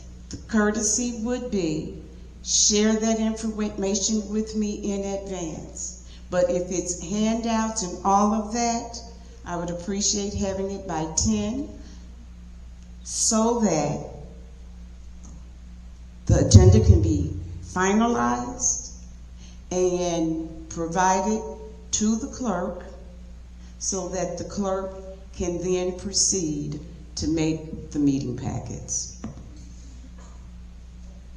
May I respond? Are you done, Justice? You said two things. You only said one. My second question is, why are you doing the agendas and not the clerk? Because it takes two. No, she could do the agenda if we didn't have so much back and forth to get the agenda finalized. But we've had, I'm telling you, sometimes 8, 9, 10 emails going back and forth for the agenda. That's why I don't have the luxury of that time to have so many emails or responding back and forth to so many emails. When you consider that the responsibility of the agenda falls on the mayor, okay? And that is why. You wanted to respond? Yes, ma'am. Thank you. The process for the agenda is everybody would submit the items to both the clerk and the mayor. The village clerk will put the packet together in a rough draft and notify the mayor and the administrator. They review it, whatever they want to do. It is not an easy process because there are oftentimes paperwork that isn't turned in at the same time as the request. Somebody may say, I want this item on the agenda, and I don't get the paperwork till Saturday or Sunday. That's not my fault. But you know what? I am going to acquiesce the mayor. Let her go ahead and do the agenda, because you know what? If she only has to talk to herself, it'll get done right. And nobody else will have to worry about it. And when she doesn't get the paperwork from other people that she needs by 10 o'clock on Friday, then she can choose to take the item off the agenda, and that item might not be done. So trustees, just know this, I will not share the process of making the agenda. I will copy it once it's given to me in a final form. I will post it on the internet and in the hallways, as I've always done. But I will not be any part of making the agenda. Thank you. As last week, I'm not done, Madam Mayor. Last week I was accused of not putting an ordinance in the packet. She said, I prepared the packet. And you were supposed to put that in there. Truth being told, she put that ordinance in there and one of the trustees didn't see it in their packet. But rather than admit that it might have been her fault that the ordinance wasn't in there, she immediately took to me and said, you didn't put it in there. Okay, thank you. You're welcome. Thank And you. second of all, Thank you. Second of all, Excuse I want me, Village Clerk let's duties move clarified. on. I need Village Clerk duties clarified. It'll be written. Because you keep doing it. The next one, we have, I am a trip. Yes, I'm a trip, and I'm going to continue to be a trip as long as you all are a trip. Yeah, We're I am, moving and on you to gonna lose Michelle residents, too. Sterling. She had, when we presented the ordinance for Juneteenth, we asked if you had any responses or comments to it. The same as we just did with the resolution, but this time it's before it's being printed. She presented a number of changes that she would like to see on that resolution that we discussed at the last meeting. Initially, she did it by email, and she wrote in tonight though, she presented one at our desktops. Did you get one of these when you came in, or was it at your desktop? Okay, so Trustee Sterling, would you move forward with your recommendations? And if you can, state why, if you think that it needs to be justified. Thank you. Starting with the title, it had an ordinance recognizing and adding June 19th as a national holiday in the village of Sauk Village, Illinois. These are all suggestions. So I said that an ordinance recognizing Juneteenth Day as a municipal holiday and providing for its observance in the village of Sauk Village, Illinois. Next was... Let's do it step by step, okay? Okay. Are you guys willing to have that title of that ordinance changed to her recommendation? Yes. Thank you. Yes. Thank you.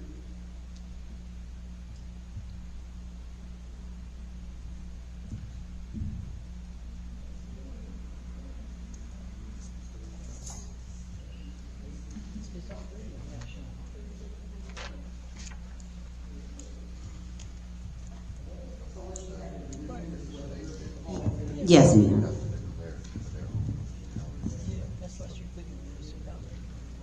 I did it in the blue because I wasn't sure if everybody could read my writing.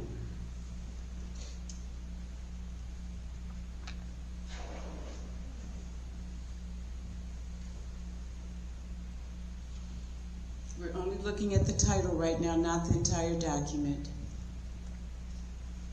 So you're Trustee Winston?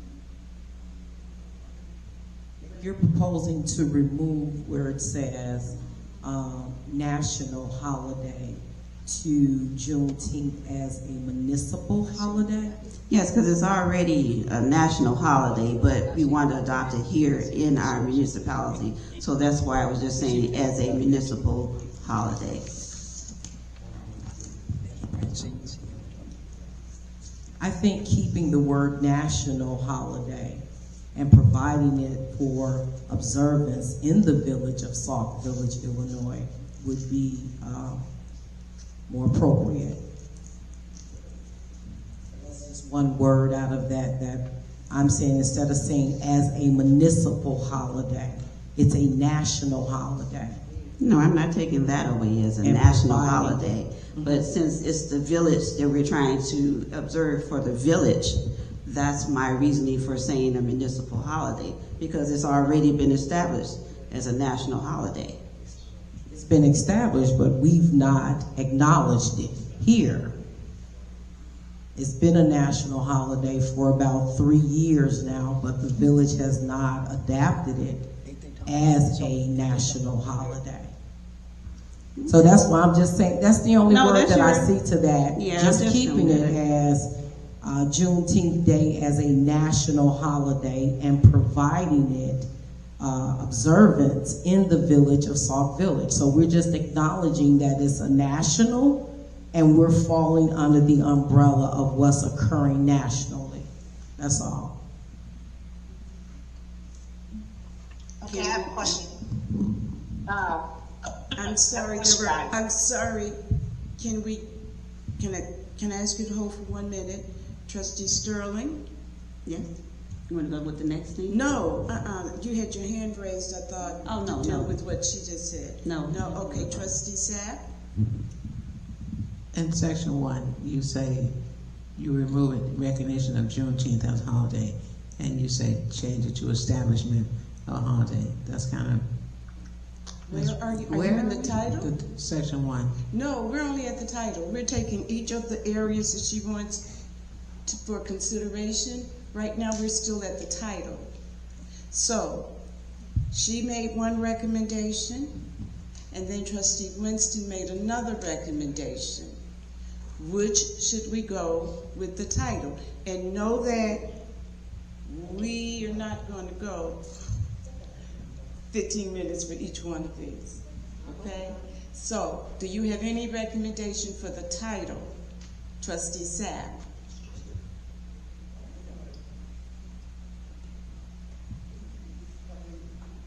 Or do you concur with the one as presented by Trustee Sterling, or with the recommendation of including it as a national holiday, but still including the observance for the municipality?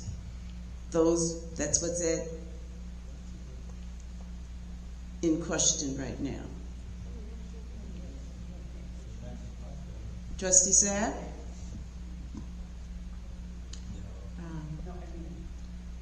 I don't really see the need to change the title. You don't see the need to change the title from what the attorneys wrote? An ordinance, yes, an ordinance recognizing and adding June 19th as a national holiday in the village of Sauk Village. And Trustee Sterling says, ordinance recognizing Juneteenth Day as a municipal holiday and providing for national observance in the village of Sauk Village.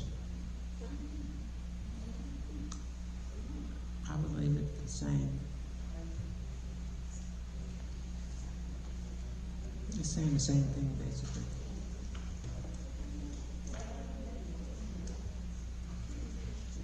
Trustee Burns, you were going to say something about the title? Yes. Question I have is, we're talking about Juneteenth. Juneteenth is already a national holiday. So basically, we're just asking if we will observe it in the village as a day off for the employees. Is that correct? Yes. And so what is the problem? I can hear some people, but some people are going in and out. So my question is, what is the problem with the language? Someone is having problems with the way the language is written. Yes. And all of these that I'm mentioning, these are just suggestions. Is open to rebuttal, whatever, but it's just suggestions. Can someone tell me what the language is saying that you disagree with? You want me to read the oh. Yes. How is it? What portion of the language that you disagree with that would cause us from moving forward to vote that the municipality honor the holiday and the day off? I was just taking the language of the national holiday. I just said that the ordinance recognizing Juneteenth Day as a municipal holiday and providing for its observance in the village of Sauk Village, Illinois. The original is saying an ordinance recognizing and adding June 19th as a national holiday in the village of Sauk Village. My reasoning for saying municipal holiday instead of national holiday, because in my wording, I was saying it's already a national holiday, but we want to make it a municipal holiday because this is the first time we're trying to recognize it, to have this day off within the village.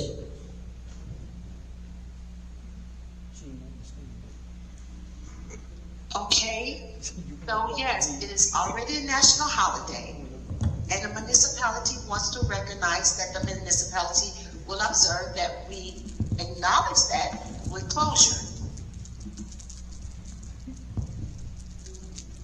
So are we going to not move that forward because of the language and we want the lawyers to change it? Is that what we're discussing? We're discussing, there are a number of edits that's been recommended by Trustee Sterling. So are we going to We've gotten vote off? stuck on the title. We've gotten stuck on the title. We have a long way to go. So Trustee Sterling has spoke on it twice of her rationale. So now what I would like, and Trustee Winston has spoke on her rationale, just leave it as a national holiday and talk about the observance as a municipal holiday. So really, it's only looking at adding the word national back in and putting the word municipal. That's it. That's all we're talking about for the title. Oh my gosh. And I'm certain it may be a little difficult because you're not seeing it. The item that you're probably seeing is the one that was in your packet that had the scratch outs in her writing on it. Okay, so we're gonna do what we need to do to make the adjustments in the language, and then we're gonna forward to the attorneys, and then we will discuss it again. Then it will be on the, if you feel that you need to discuss it again in a committee meeting, if that's what you prefer, that's what we will do. If not, I could ask them meaning the attorneys, to make the adjustments as appropriate according to their advisement, and then it would be in the meeting package for Friday for consideration of adoption at next Tuesday's meeting. Thank you. So I think that the language change just for the title lies with Trustee Winston and Trustee Sterling. Can you come to an agreement? Can we just do like municipal/national? Is that a possibility? As compromising to working together? Are we okay with that? Dr. Winston? Excuse me, residents. It's a national, that's why I said it's a national holiday. We're joining forces. Excuse me, residents. We're joining forces. Excuse me, residents. Thank you. The village is joining forces to observe it, but it's a national holiday. Well, that's what we said. We compromise and we have the municipal / or national / municipal, either way. And then just providing this observance in the village of Sauk Village. I'm not trying to take away that it's a national holiday. Trustee Sapp? So this is already a national holiday, so why do we need to clarify whether or not it's recognized by the village? Because typically, I'm sorry.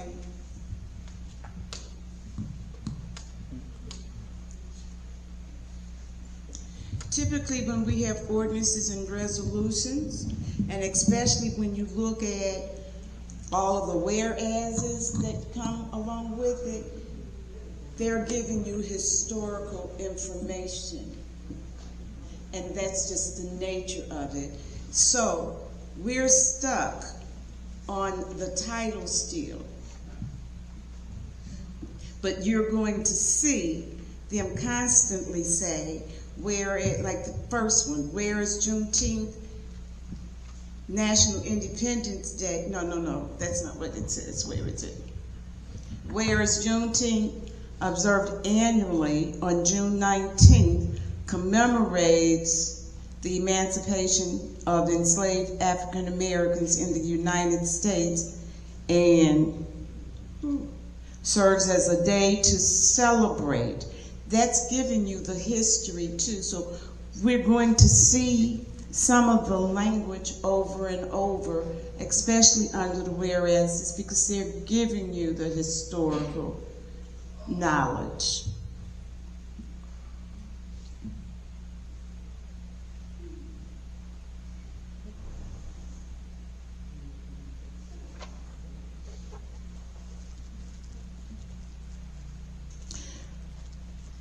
Please let us not linger on this one too much longer, and let me know what you would have me to communicate with the attorneys in order to change this ordinance.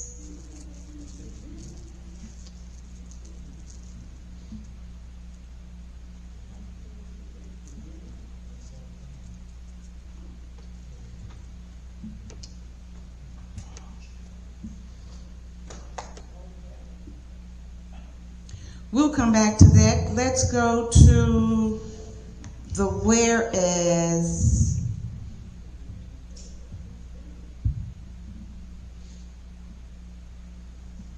Wait a minute.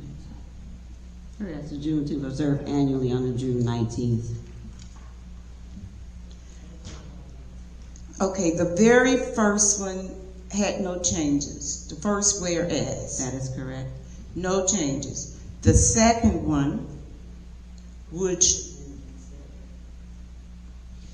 the attorney stated, whereas Juneteenth observed annually on June 19th commemorates the Juneteenth National, I'm getting mixed up.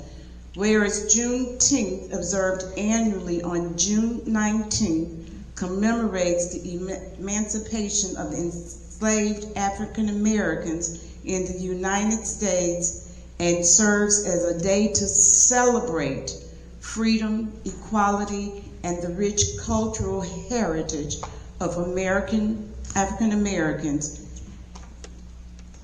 It's recommended that it be changed to say, whereas Juneteenth, National Independence Day, commemorates the end of slavery in the United States and serves as a day to celebrate freedom, equality, and the rich cultural history of African Americans. We would put an S there if we kept it, and it is observed annually on June 19th. That's the recommended change.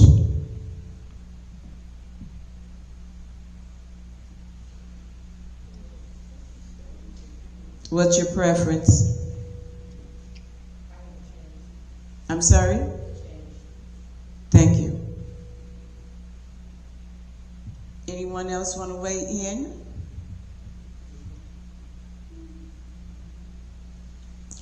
Hearing nothing? None? Okay, we'll go with the change. Which is the next one? No changes to the third. To the third whereas. The fourth whereas is the change. And that is... Can you read the original and then read your recommended change? Yes.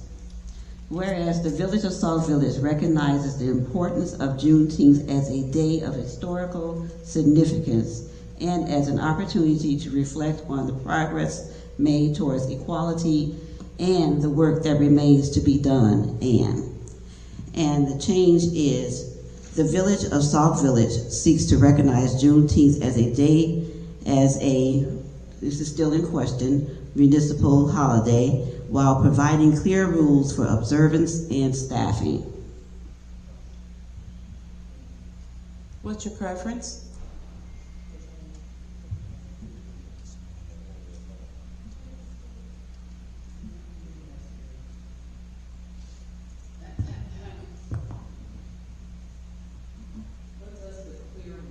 rules of observation and staffing. What's the backdrop to that addition?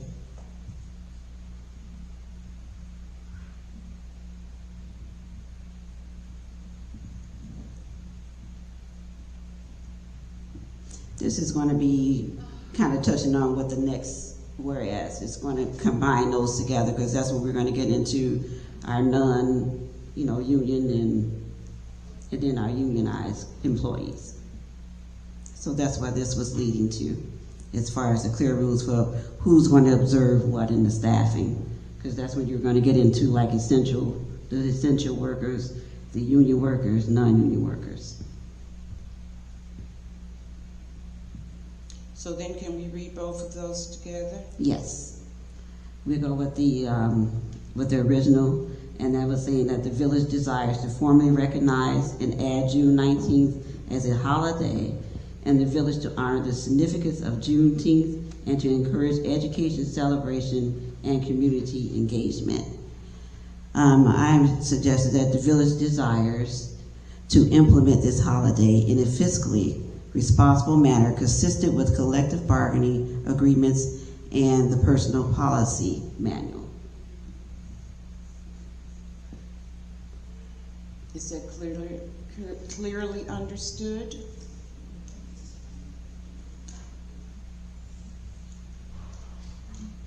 What say you? Trustee Winston? So are we updating also personnel and policy manuals to reflect the collective bargaining agreements as well? We are in the midst of negotiations, and so it will be.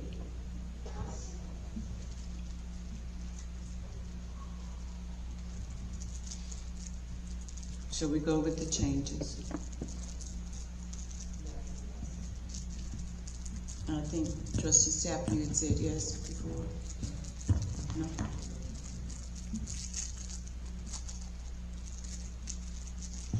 I think that it's going to be important, if it's not later down the line, that we definitely entertain collective bargaining and update to the personnel policy manual. Came before you about a month or two ago to ask to update the employee manual for travel. If it's in this ordinance, then each and every time there's another element in the employee manual that needs to be updated, we wouldn't have to come back and get another ordinance to complete one item at a time. So whether it's here or someplace, it definitely needs to be entertained.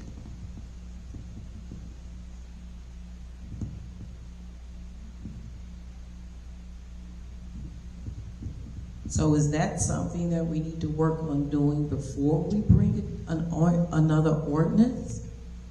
Working on the policy and procedures? No, we can't, we don't have the luxury of that, because we have to create, develop the meeting calendar, and that has to post before January, but usually we do it in November. And that's why I brought the concept of the Juneteenth at our last committee meeting, because it is something that the collective bargaining units, both of them, are requesting, and it's part of our negotiations.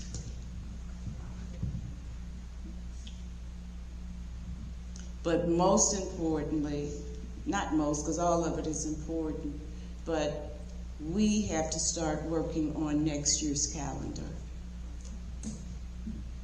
And that resolution and that approval of those meeting dates and the dates that we will not meet.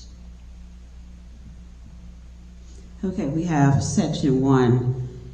The original was a recognition of Juneteenth as a holiday. The Village of Sauk Village hereby recognized June 19th, known as Juneteenth, as a holiday to commemorate the emancipation of enslaved African Americans and to celebrate freedom, equality, and cultural heritage. I changed the title, I changed it to Establishment of a Holiday. I kept the Village of Sauk Village hereby recognized June 19th, known as Juneteenth. And I added to that, the Village of Sauk Village hereby recognizes June 19th, known as, I'm sorry, I said it twice. The Village of Sauk Village hereby recognizes June 19th as Juneteenth and adopted as a municipal holiday of the Village of Sauk Village. Where are you now? Section 1. Oh, section 1. Yes, I apologize, I said it twice because I did have a red line through only a portion of that. Okay, let's go back up a couple of whereases. Because I didn't get the necessary consensus on that. And that is the 4th and 5th whereas. Okay. You made recommended changes for the 4th and 5th whereas? Yes. And Trustee Winston questioned it. Do you have alternate language, Trustee Winston, for 4 and 5? And the reason why I'm lumping them together is because Trustee Sterling said that number 4 was the precursor to number 5, that they basically go together. But generally, when we do ordinances and resolutions, they take one piece at a time. Putting it together makes more sense of going. My only question to that was, as I asked about updating policy and procedures, but you stated that has to start from the ground up. So that was the only thing that I was inquiring about. Be interesting to see if the attorney would allow such language to go in, knowing that we are not current on updated personnel policy and procedure manual. Well, we would only have to update the personnel policy and procedure once we adopt Juneteenth. Because right now, Juneteenth is not listed as a holiday in the personnel manual. That's when we would update that. But what I was saying, by virtue of the fact that we talk about it as well as it being consistent with collective bargaining, then we wouldn't have to go through a whole nother process of developing another ordinance just to change the holiday in the employee manual. Trustee Sapp. Is Juneteenth going to be one of the holidays that if you have to work before it and the day after in order to get paid for that holiday? Like Thanksgiving and Christmas, you work the day before and the day after in order to get paid for the holiday. I would have to go back and look at the employee manual because I can't remember that language in there. It may be applicable to another organization, but I don't remember it being in our employee manual. Okay?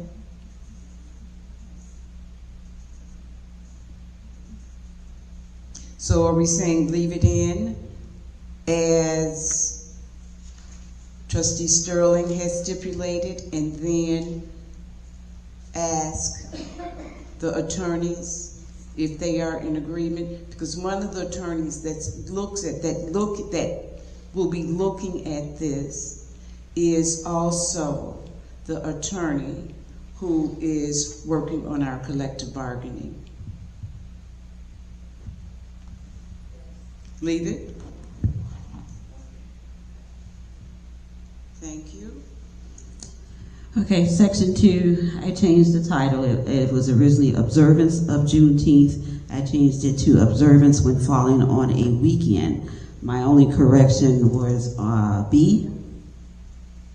And B says, if June 19th falls on a Saturday or Sunday, the holiday shall be observed on the nearest weekday as determined by the village. I say in terms of, if June 19th falls on a Saturday, the holiday shall be observed on the preceding Friday. If June 19th falls on a Sunday, the holiday should be observed on the following Monday. Know that the language that the attorneys included is the language that goes along with the actual observance, so it's in statute. Okay.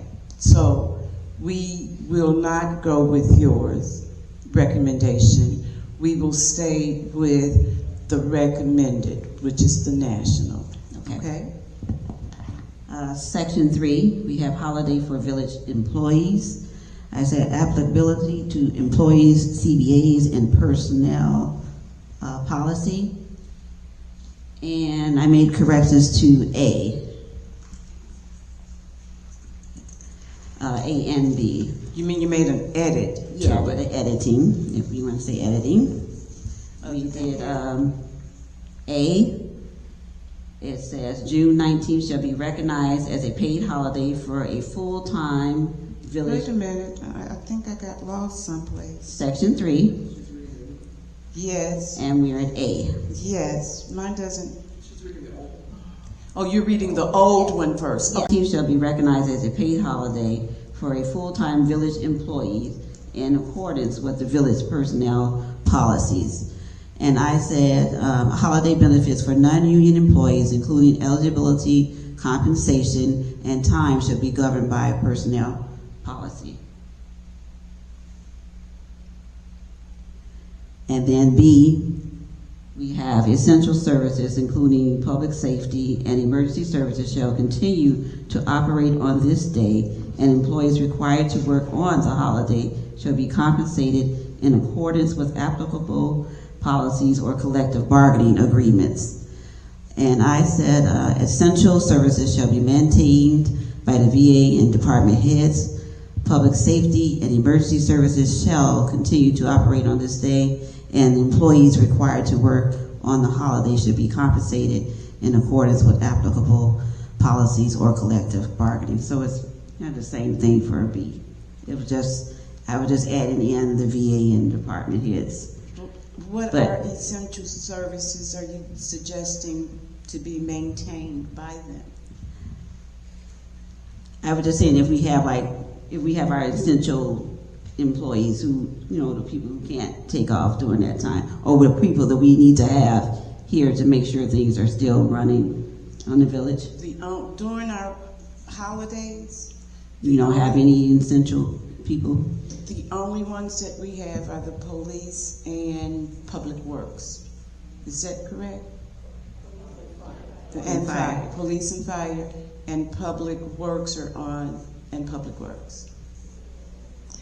VAs and department heads, they're off.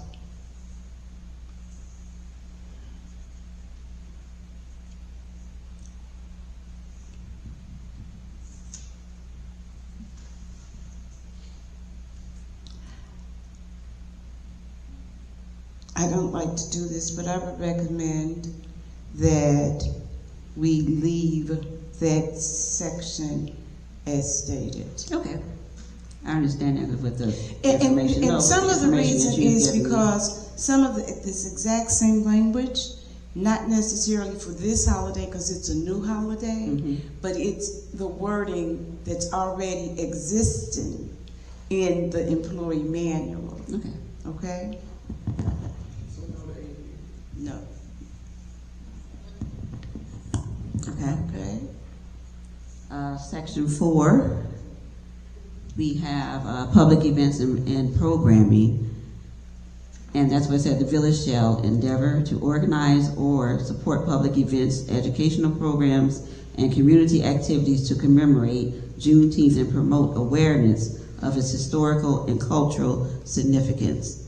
I, in which said, changing the title, Administration and Publication, in which the village administrator is directed to update and publish the official holiday schedule each year, including specific observance date for Juneteenth Day, and to also ensure appropriate staffing plans for essential services and update personnel policy manual. Well, we already talked about that as far as the essential persons. Correct. And the village administrator is not responsible for publishing our official holidays or our calendar. Mm-hmm. So, with that being said, and ensuring appropriate staffing plans, that is not the village administrator either. That would be, in this instance, the director of public works and the police chiefs. They do their scheduling. Okay? Okay. It's been almost an hour. Are we still talking about Juneteenth? Yes. Oh my goodness. Because Madam Mayor, because we already talked about as far as the essential workers. Mm-hmm.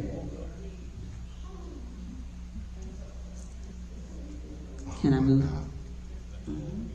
Section 5, which is conflicts. All ordinances or parts of ordinance in conflict with this ordinance are hereby repealed to the extent of such conflict. And I kept it as the conflicts, and I said, again, I had the VA and the finance director shall prepare and present the board with a fiscal impact estimate of current fiscal year and an estimate of the annualized costs. Because I put that in there because we are going to be adopting this as a holiday. I think we should think about how much it's going to cost us and make sure we have that noted, you know, what to expect it's going to come. We can put that someplace else because that's the financial impact. The conflicts as written by the attorneys is standard language that's listed in every ordinance and resolution. Okay. In terms of letting you know any other ordinance that you all have ever entertained before does not take any precedence over this one here. That the current one is the one that must be adhered to. So that's what they mean there with conflicts. Okay. No. But we will bring that, we will check into that, will we? You said we will make a notation on that sometime, somewhere else, right? As far as how much it will cost the village. But I don't know if, is that an ordinance language or is that financial policy procedure? Mm-hmm. That does not have to go in the ordinance. In fact, Mr. Finch had provided, and I mentioned that to you, and I still don't see it on my desk. So we have that information. Know that it will also be presented along with next year's budget.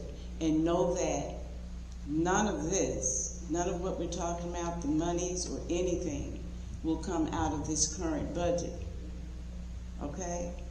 Because it's not into June of next year. I'm sorry? So that would be in, the funds would be in the next budget. Got it.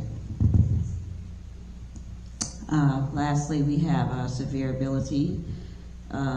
If any provision of this ordinance or its application to any person or circumstance is held invalid, such invalidity and invalidity shall not affect other provisions or applications of this ordinance that can be given effect without invalid provision or application, and to end the provision of this ordinance are declared severable. So is this another statute? One of those standard, Yes. standard language. Okay, so I won't even say what I had.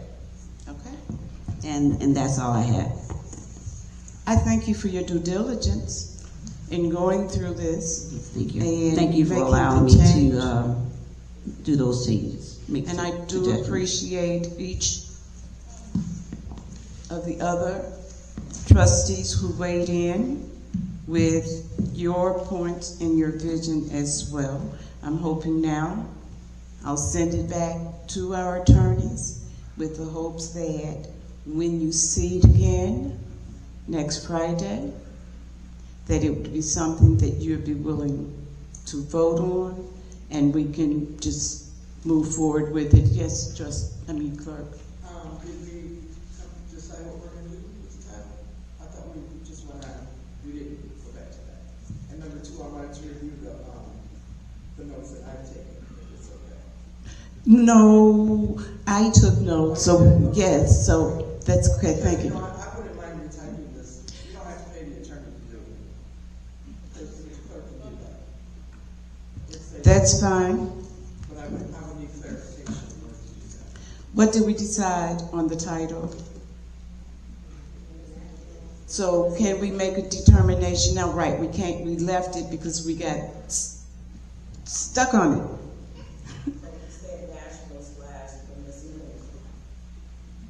Leave it.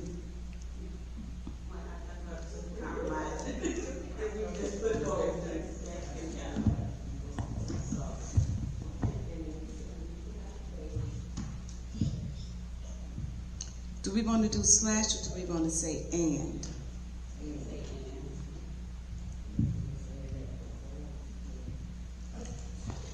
Oh, Jesus Christ.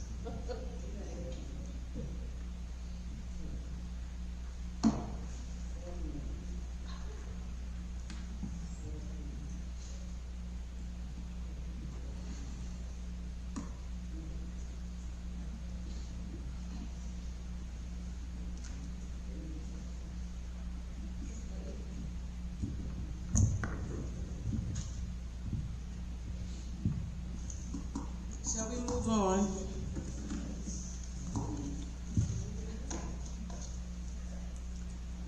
Trustee Tanya Winston contacted us. She had concerns about SNAP benefits, and I'm going to turn it over to her and then also share with her the rest of you some information that I shared with her earlier.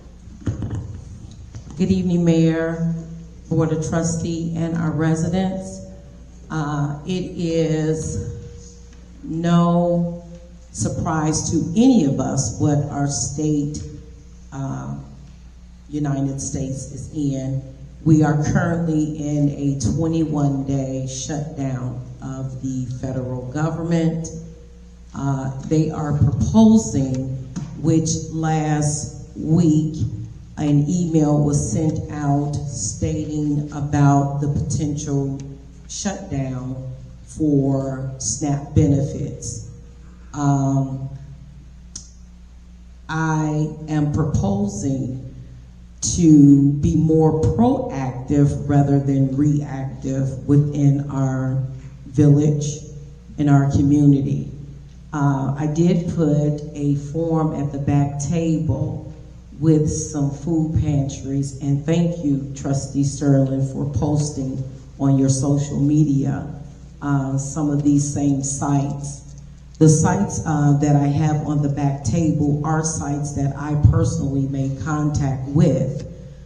There were others that I reached out to but did not have an opportunity to speak to a live body. But the ones at the back table, I did get an opportunity to speak to them to verify the times that they are open and providing services to our residents.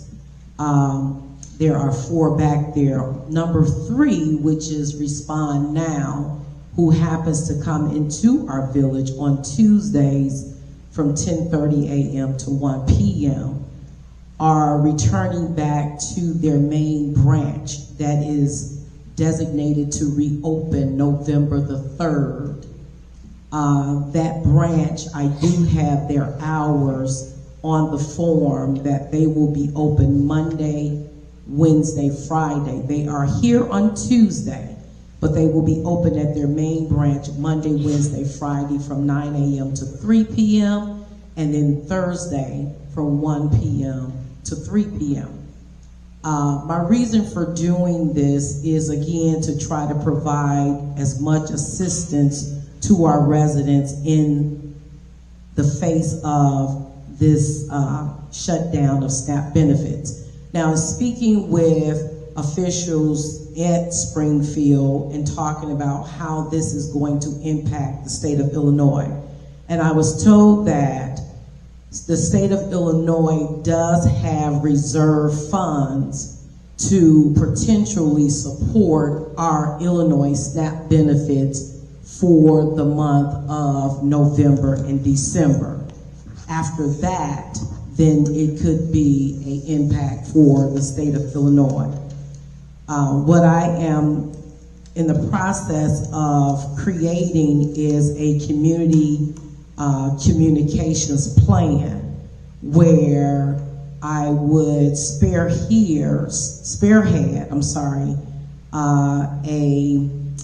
I don't know if it needs to be a weekly or bi-weekly form of communication hub where our residents are able to join via Zoom. If there needs to be community meetings here or at the library, so that we are able to talk to our residents to see who are residents that are in need, to be able to try to assist them with services. I also spoke with the Illinois Department of Human Service just to get a count. We currently in our zip code have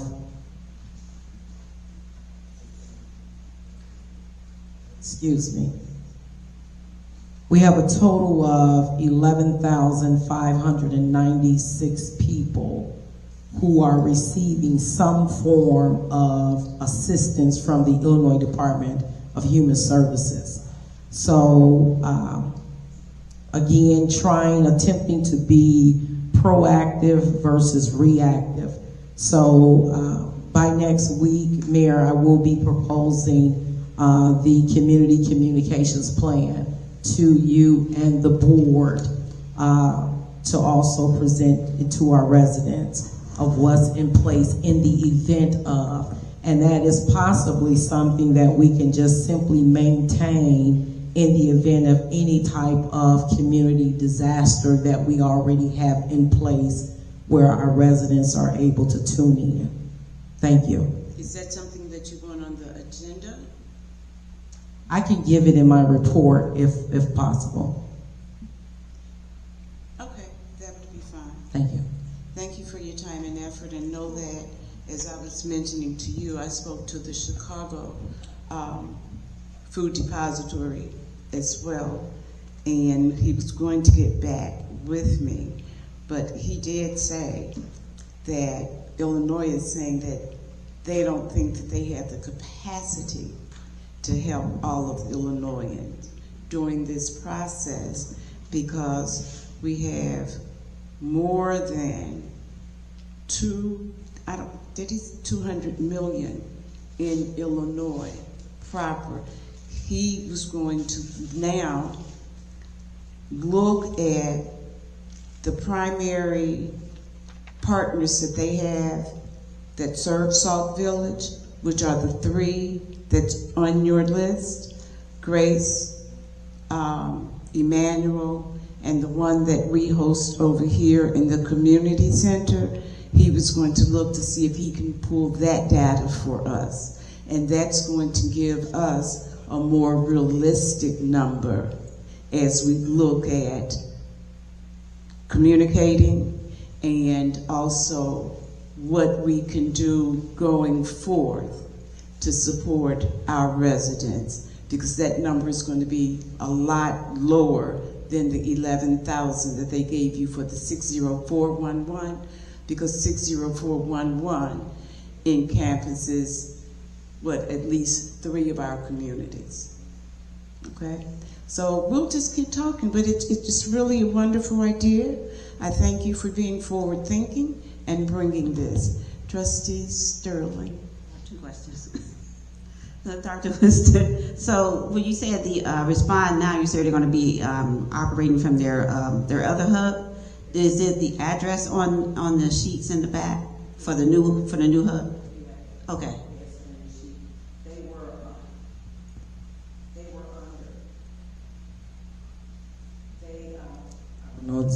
They were constructing this their main hub.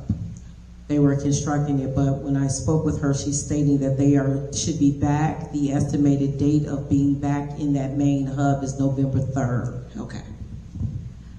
Also, you said as far as communication, have we thought about maybe doing? What do you think about doing the Google Forms? Do you think our residents would it be easier, or would you think it would be a hindrance for them to go on and do like a Google form to say, what they're in need of? Or should we do like print out some PDFs of things where they can fill it out and then they can return it to the village hall?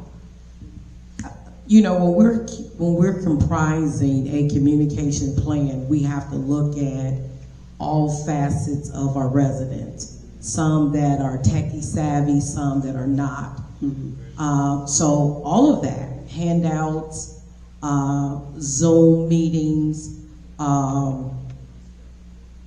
in-person meetings. Some people don't prefer to do Zoom. They'd rather be face-to-face.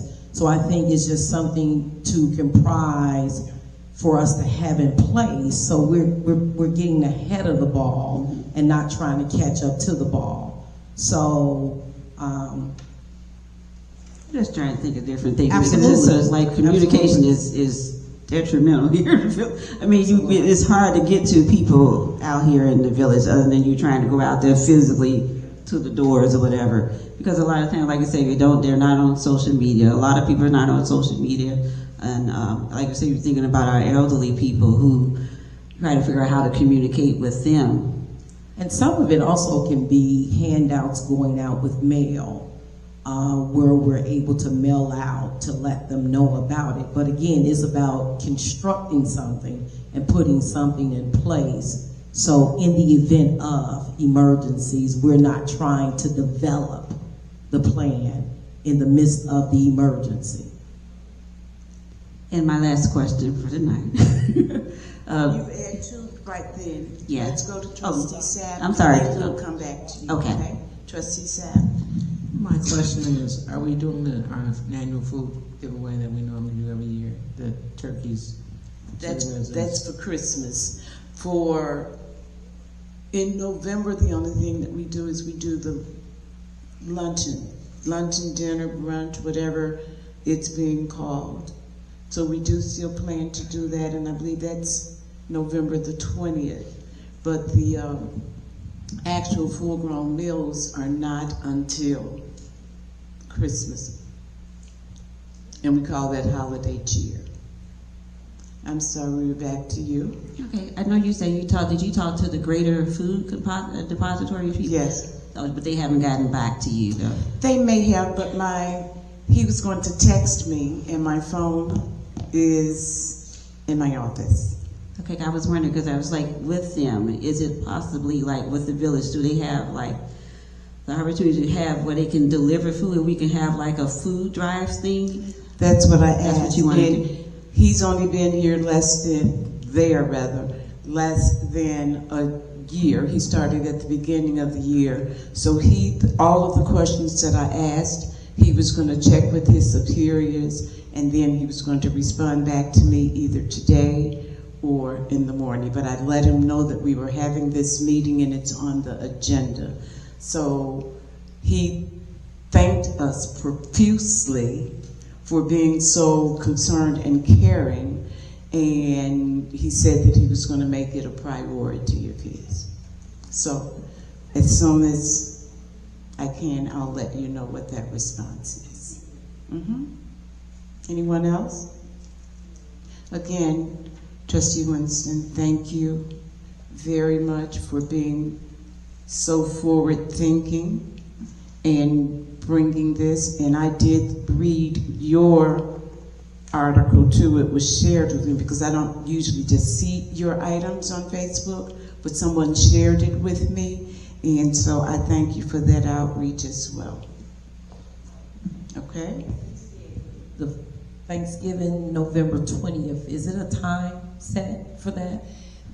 We had our first meeting last night, and that committee was formed.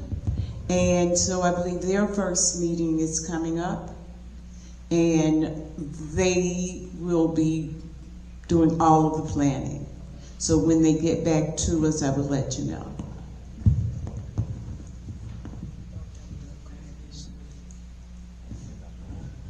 Thanksgiving. We don't do dinner for Christmas. We provide the food and let them cook themselves for Christmas. I'm sorry, guys, my phone is down to 2%, so I may disconnect for the meeting, so just wanted to let you guys know.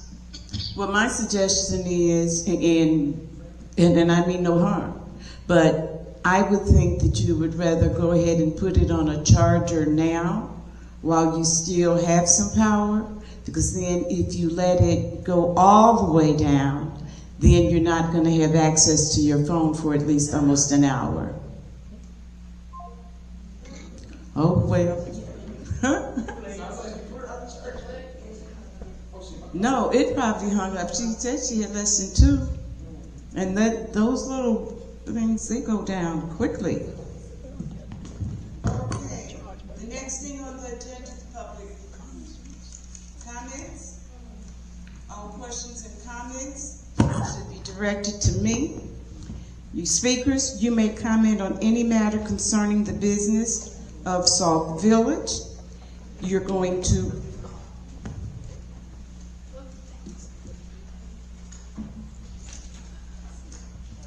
You will be given one opportunity to speak for up to 3 minutes. You may not engage in debate, counter replies, rebuttals. I will answer those questions that I can. I will comment on those that I can. If you know that you wish to make a public comment, I ask that you get in line now.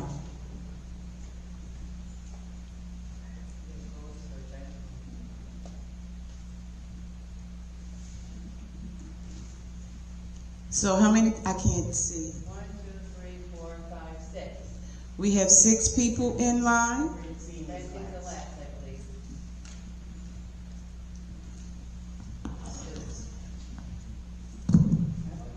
Is Francine in line? Yes, I am. See, I still can't see her.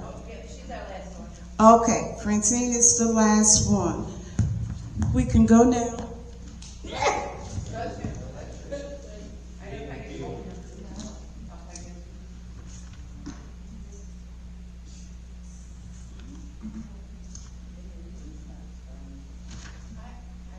Fields, residents.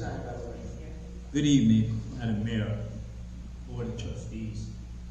Madam Mayor, I'd like to know if you are aware of the accident that took place between a former employee and a public works employee in a public works vehicle.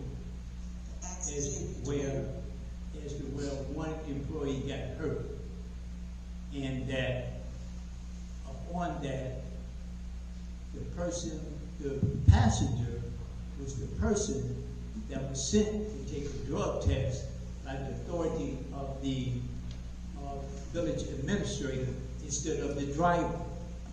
And I would like to know, are you aware of this incident that took place, in this procedure that took place? Thank you, Madam Mayor. Do you know when that accident occurred? It was back during the summer hour, right before an employee got terminated. Thank you. And also, Madam Mayor,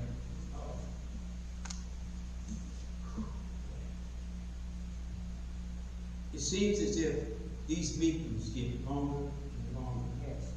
There's a lot of conversation that's taking place that I feel is just totally unnecessary. There are ways that these meetings don't have to be this long.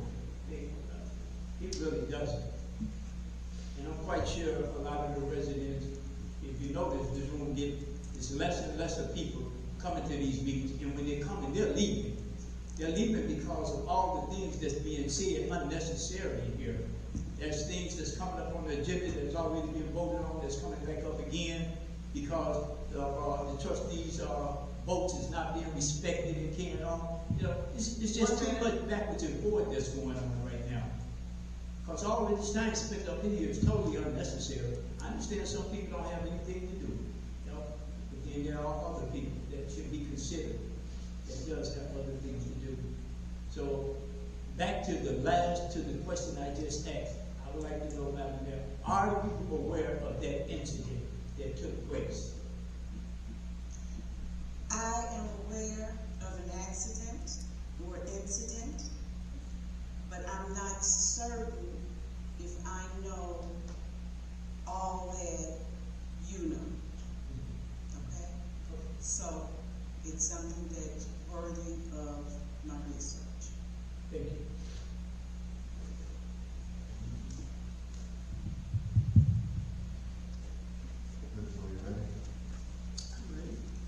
David Smith, resident. First, I want to go over zero outages. It's a terrible contract. I looked up their service level agreement, just sitting in the back, and it's full of holes. Satellite technology is not something that we need to be depending on for the internet. It's completely unreliable in bad weather, and by this being a suburb of Chicago, we're in the Midwest, when it rains, when it snows, when it hails, your internet is going to go out. I think I take our chances with our current system, which to my knowledge is fiber optics on a business level. In my opinion, we need to spend more time actually bringing in an IT consultant firm. I know our interim village administrator said, well, it was voted down, we'll bring some more people in. I've seen several ordinances, resolutions, and every other thing under the sun that's petty in my opinion, get brought back 2 and 3 times, back to back, every time it's time to vote. But the important stuff that we need to get brought back is shoved on the back table. It doesn't make any sense. Why is our interim village administrator, who has no IT experience or very little IT knowledge at all, even selecting an internet service provider? That sounds ridiculous. Continuing on, the dispute I saw earlier between the clerk and the mayor, completely unacceptable. I understand the police chief is here, but it's funny to me. It's like hypocrisy. Why is it that when the clerk and the mayor go back and forth and they're loud and out of order, I didn't see any other police officers get called to the back. But when I see other specific trustees, and I'm not going to say any names, but I'm going to follow the rules this week. When I see them get disobedient and out of order, you got your whole police squad in the back. That's hypocrisy. Just like taking the clerk's duties away because it wasn't appreciated when the mayor was the clerk. That's hypocrisy. I don't appreciate it, and it doesn't look good. Continuing on, the PR marketing, it makes no sense. That 5 figures should have been spent on something else. There's no way you can market what I saw earlier with the argument. It's not going to look good no matter how you spend it. And finally, the Cook County affordability water plan thing. If you go on the Cook County website, just Google the title, scroll about halfway down the page. It will tell you that 10 municipalities were selected based on an application process in the fall of 2024. So I just want to salute former Mayor Burgess and his administration for having the foresight to bring that program that you guys are now taking the credit for.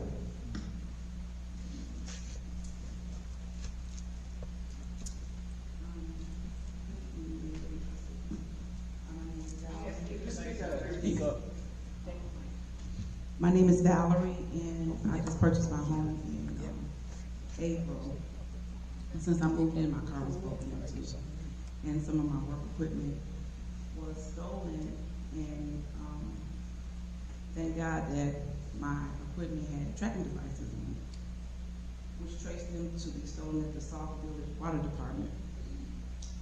I notified the police and provided them with all the evidence, including the tracking information and all the documentation that they asked me to email. The police investigated, located my bag on that premises. On the premises. And however, it was told to me that someone found my bag on someone's doorstep. And they were able to retrieve my camera, my medical camera. So when I got the camera back, the medical items that were in there, I was never, were recovered. So, what's most concerning to me is no further action was taken. Again, I asked the police officer. I asked him, I said, so how, I mean, is it any further investigation? He said, well, I trust my colleagues, and his word, but he said that he found it. He just picked it up off the street, and he found it. And so I said, well, why didn't he, you know, take it to the police officer, or, I mean, police department, or notify you guys of the equipment that he found? And he said that he doesn't know why. So, move forward as a community, when stolen property is traced at a village, and the respondents just simply, I trust those that were involved. That was all I got, that he said. So how do we hold people accountable to prevent this type of, how do we hold people accountable to prevent this type of cycle from happening again when it's involved in the village? I want me and my family to feel safe where, you know, where I live. Like I said, I just moved here, and I just asked for some transparency. That's all I want, you know, and some accountability. Not just for me, but for all. I care about the integrity of this village, and I just want to know why isn't there anything that was done? And all I can say is that he trusts his colleagues. That's it.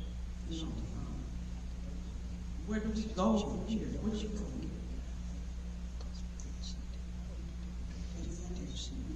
Thank you for sharing that information with us, and know that I'm very, very sorry that it happened to you, and the response has been what it was. Our chief is here, the chief of police is right there in the back, and I'm going to ask that you make certain that you give him your name, your number. Do you have a copy? Did you get a police report? I did get a police report. I have the name and the case number. I do have that, but I haven't picked that up. top of mind, share that with him, or the two of you communicate before the night is over, and make certain that you share with him all the information so that we can research it. I appreciate that. And thank you, board. I appreciate your time.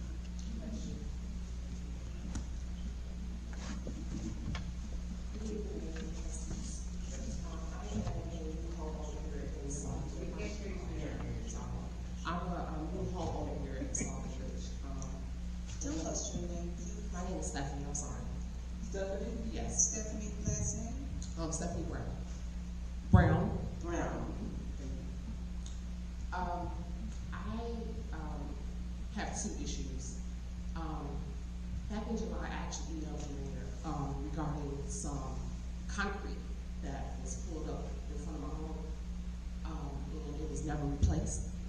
And I was told, I understand that the public works director no longer is here, but I was told by him that there was no concrete contractors available to lay concrete currently, and also that in the meantime some gravel will be put in front of my home. It's a trip hazard, it's unsightly. First time homeowner, I care very much about my community, how it looks. I'm always outside cleaning up and trying to maintain it, and I take pride in my home and in my community, and something like that needs to be addressed, especially the trip hazard part of it. And then secondly, I heard you mention the water bill situation. I have been getting astronomical water bills. I come in every month and I pay my water bill. I've been told to fill out paperwork, give it to people so that they can contact me and try to get this fixed, and I have not had any luck with getting anybody to respond. I'm only a $4,000 water bill in my hand right now. I've been here for 5 months. I live alone. I'm not using this amount of water. It definitely needs to be addressed very quickly, because that's very concerning, especially sitting here hearing about the new program that you all are implementing. Like, how is there any, I don't see how it will work when you're getting a person who pays a $63 a month bill, but I'm getting $4,000 bills. It doesn't, yeah, it's concerning, so. You know, ma'am, you're not the only one that has the errors in the water bills.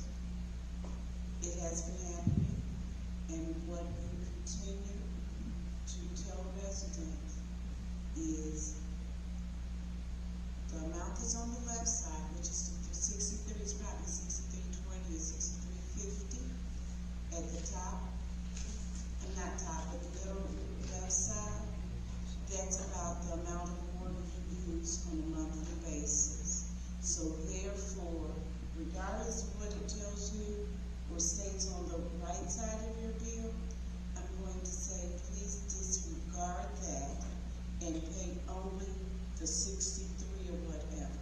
And if you pay that 63 cents every month, in spite of the program, you won't have to worry about receiving a disconnect notice or your service being disconnected.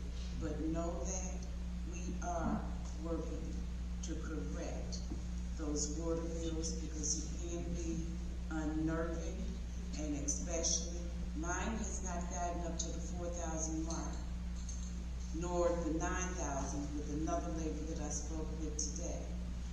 But the bill is still wrong. Yes, And on my website right now, it says more than $480.25.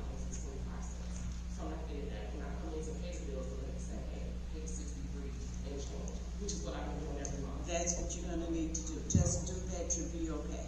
But I am going to, we do have a new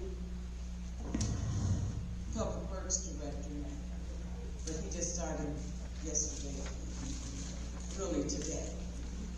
However, Andrew Finch, to your left, is our village administrator.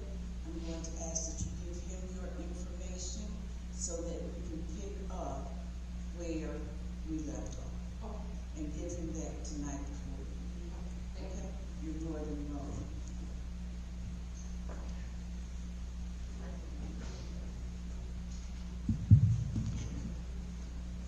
Kathy Betcher.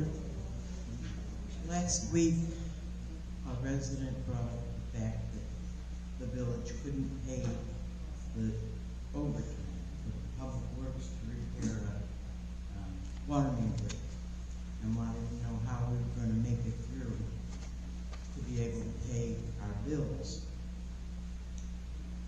in the next upcoming months. Well, Can you talk a little louder, please?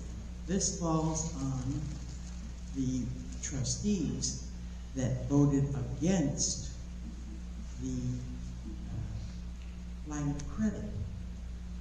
And Mr. Finch warned us that this was coming. Unfortunately, the bills haven't even come out yet, the tax bills. So it's going to be worse than what he thought it was going to be. But you may want to put blame where it lies. We needed that line of credit. It was voted against, and it fell right in your laps. Now that's being said. I was hoping that IFF was going to stick around, because I would like to find out if we can have a town meeting before we get into business with that. Because I was kind of trying to see their website. It looks like they're more financial, like they're financing us to do the work. I don't know if it's an institution that we're going to give them property, if it's going to be something like that. But I would like, I have several questions that I would like to ask them.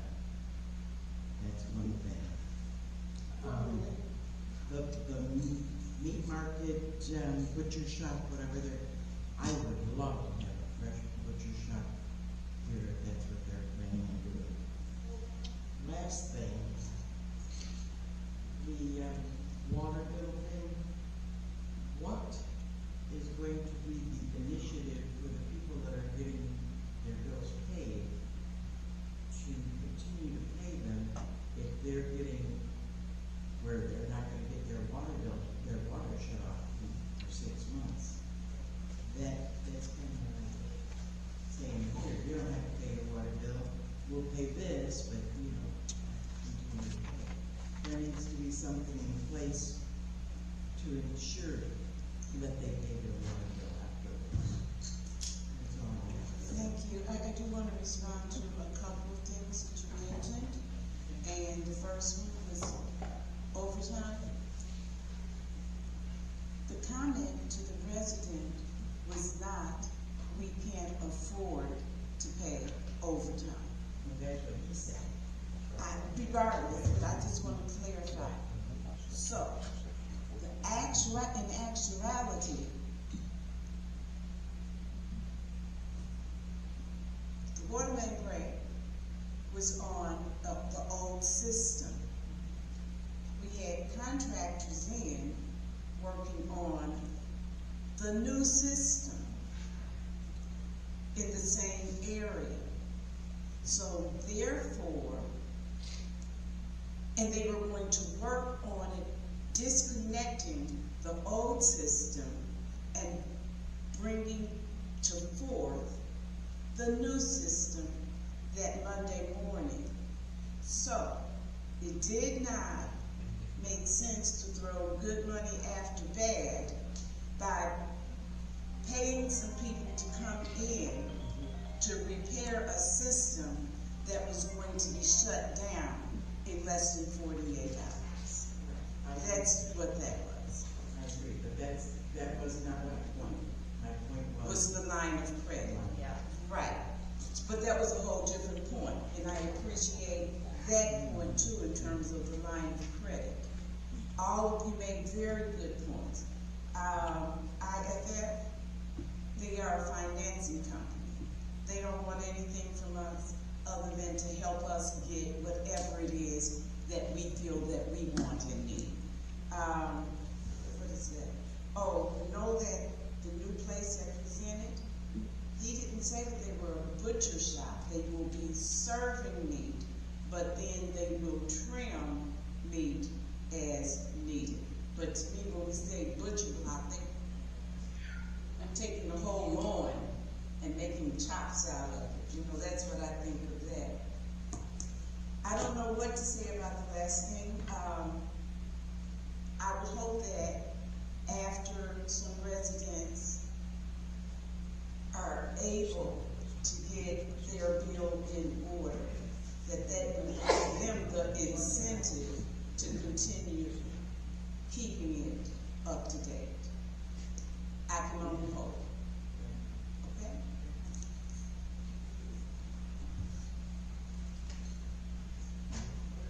I'm Francine Anderson, and I do have several questions and I have several comments. First of all, you can start with questions, but I have a list, so I'll just run down my list, and then you can give me what answers that you can. First of all, when was Mr. Finch changed from the interim administrator to the village administrator? If I was not present, I don't remember when you voted on it. So can you let me know when did that happen?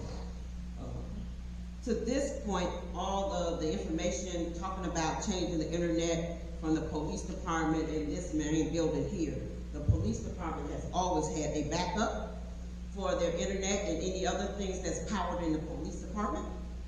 And so, yes, they do have outages, but then they also have a way of backing up their system, which is probably different from what happens here in this particular building. And in my opinion, and only in my opinion, I think part of our problem did not come just from these internet outings, but the fact that we have had 4 different internet consulting companies in the last 2.5 years.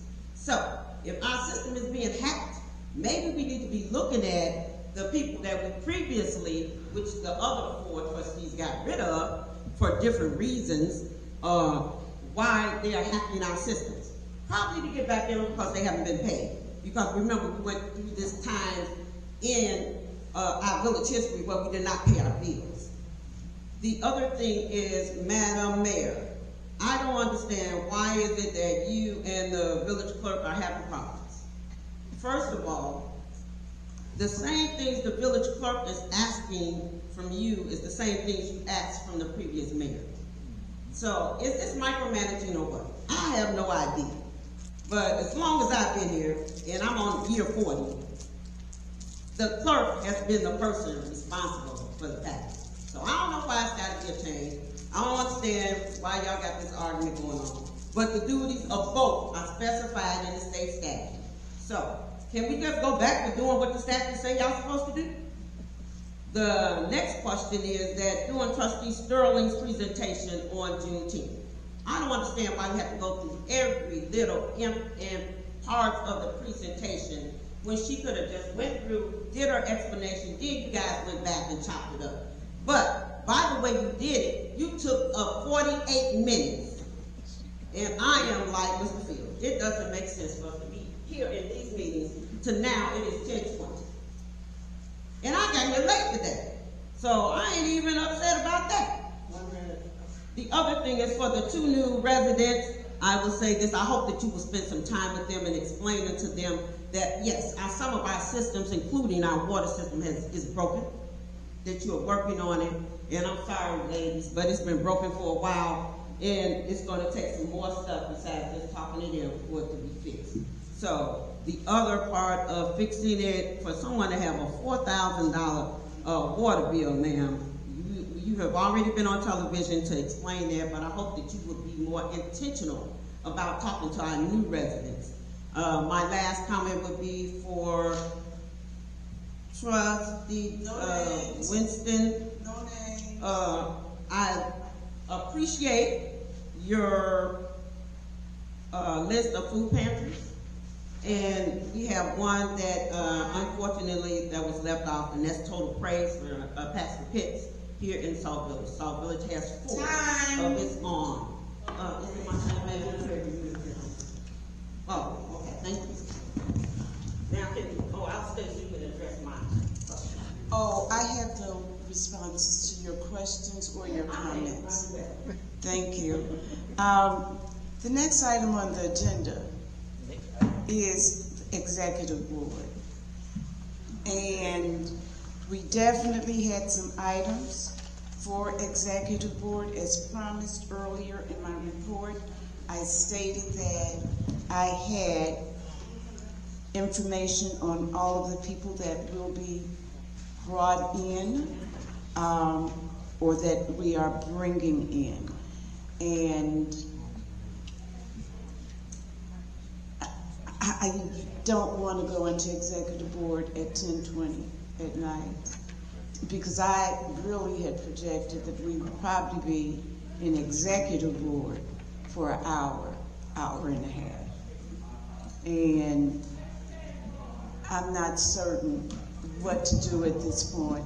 I know that the last executive session we were in, trustee asked for some particular information, and as we are known to do, to me, as I said earlier, when trustees ask for something, I feel that it's my responsibility, along with whichever director or administrator, to provide that information in a very timely manner. So we do have all the information that you wanted on the previous IT companies.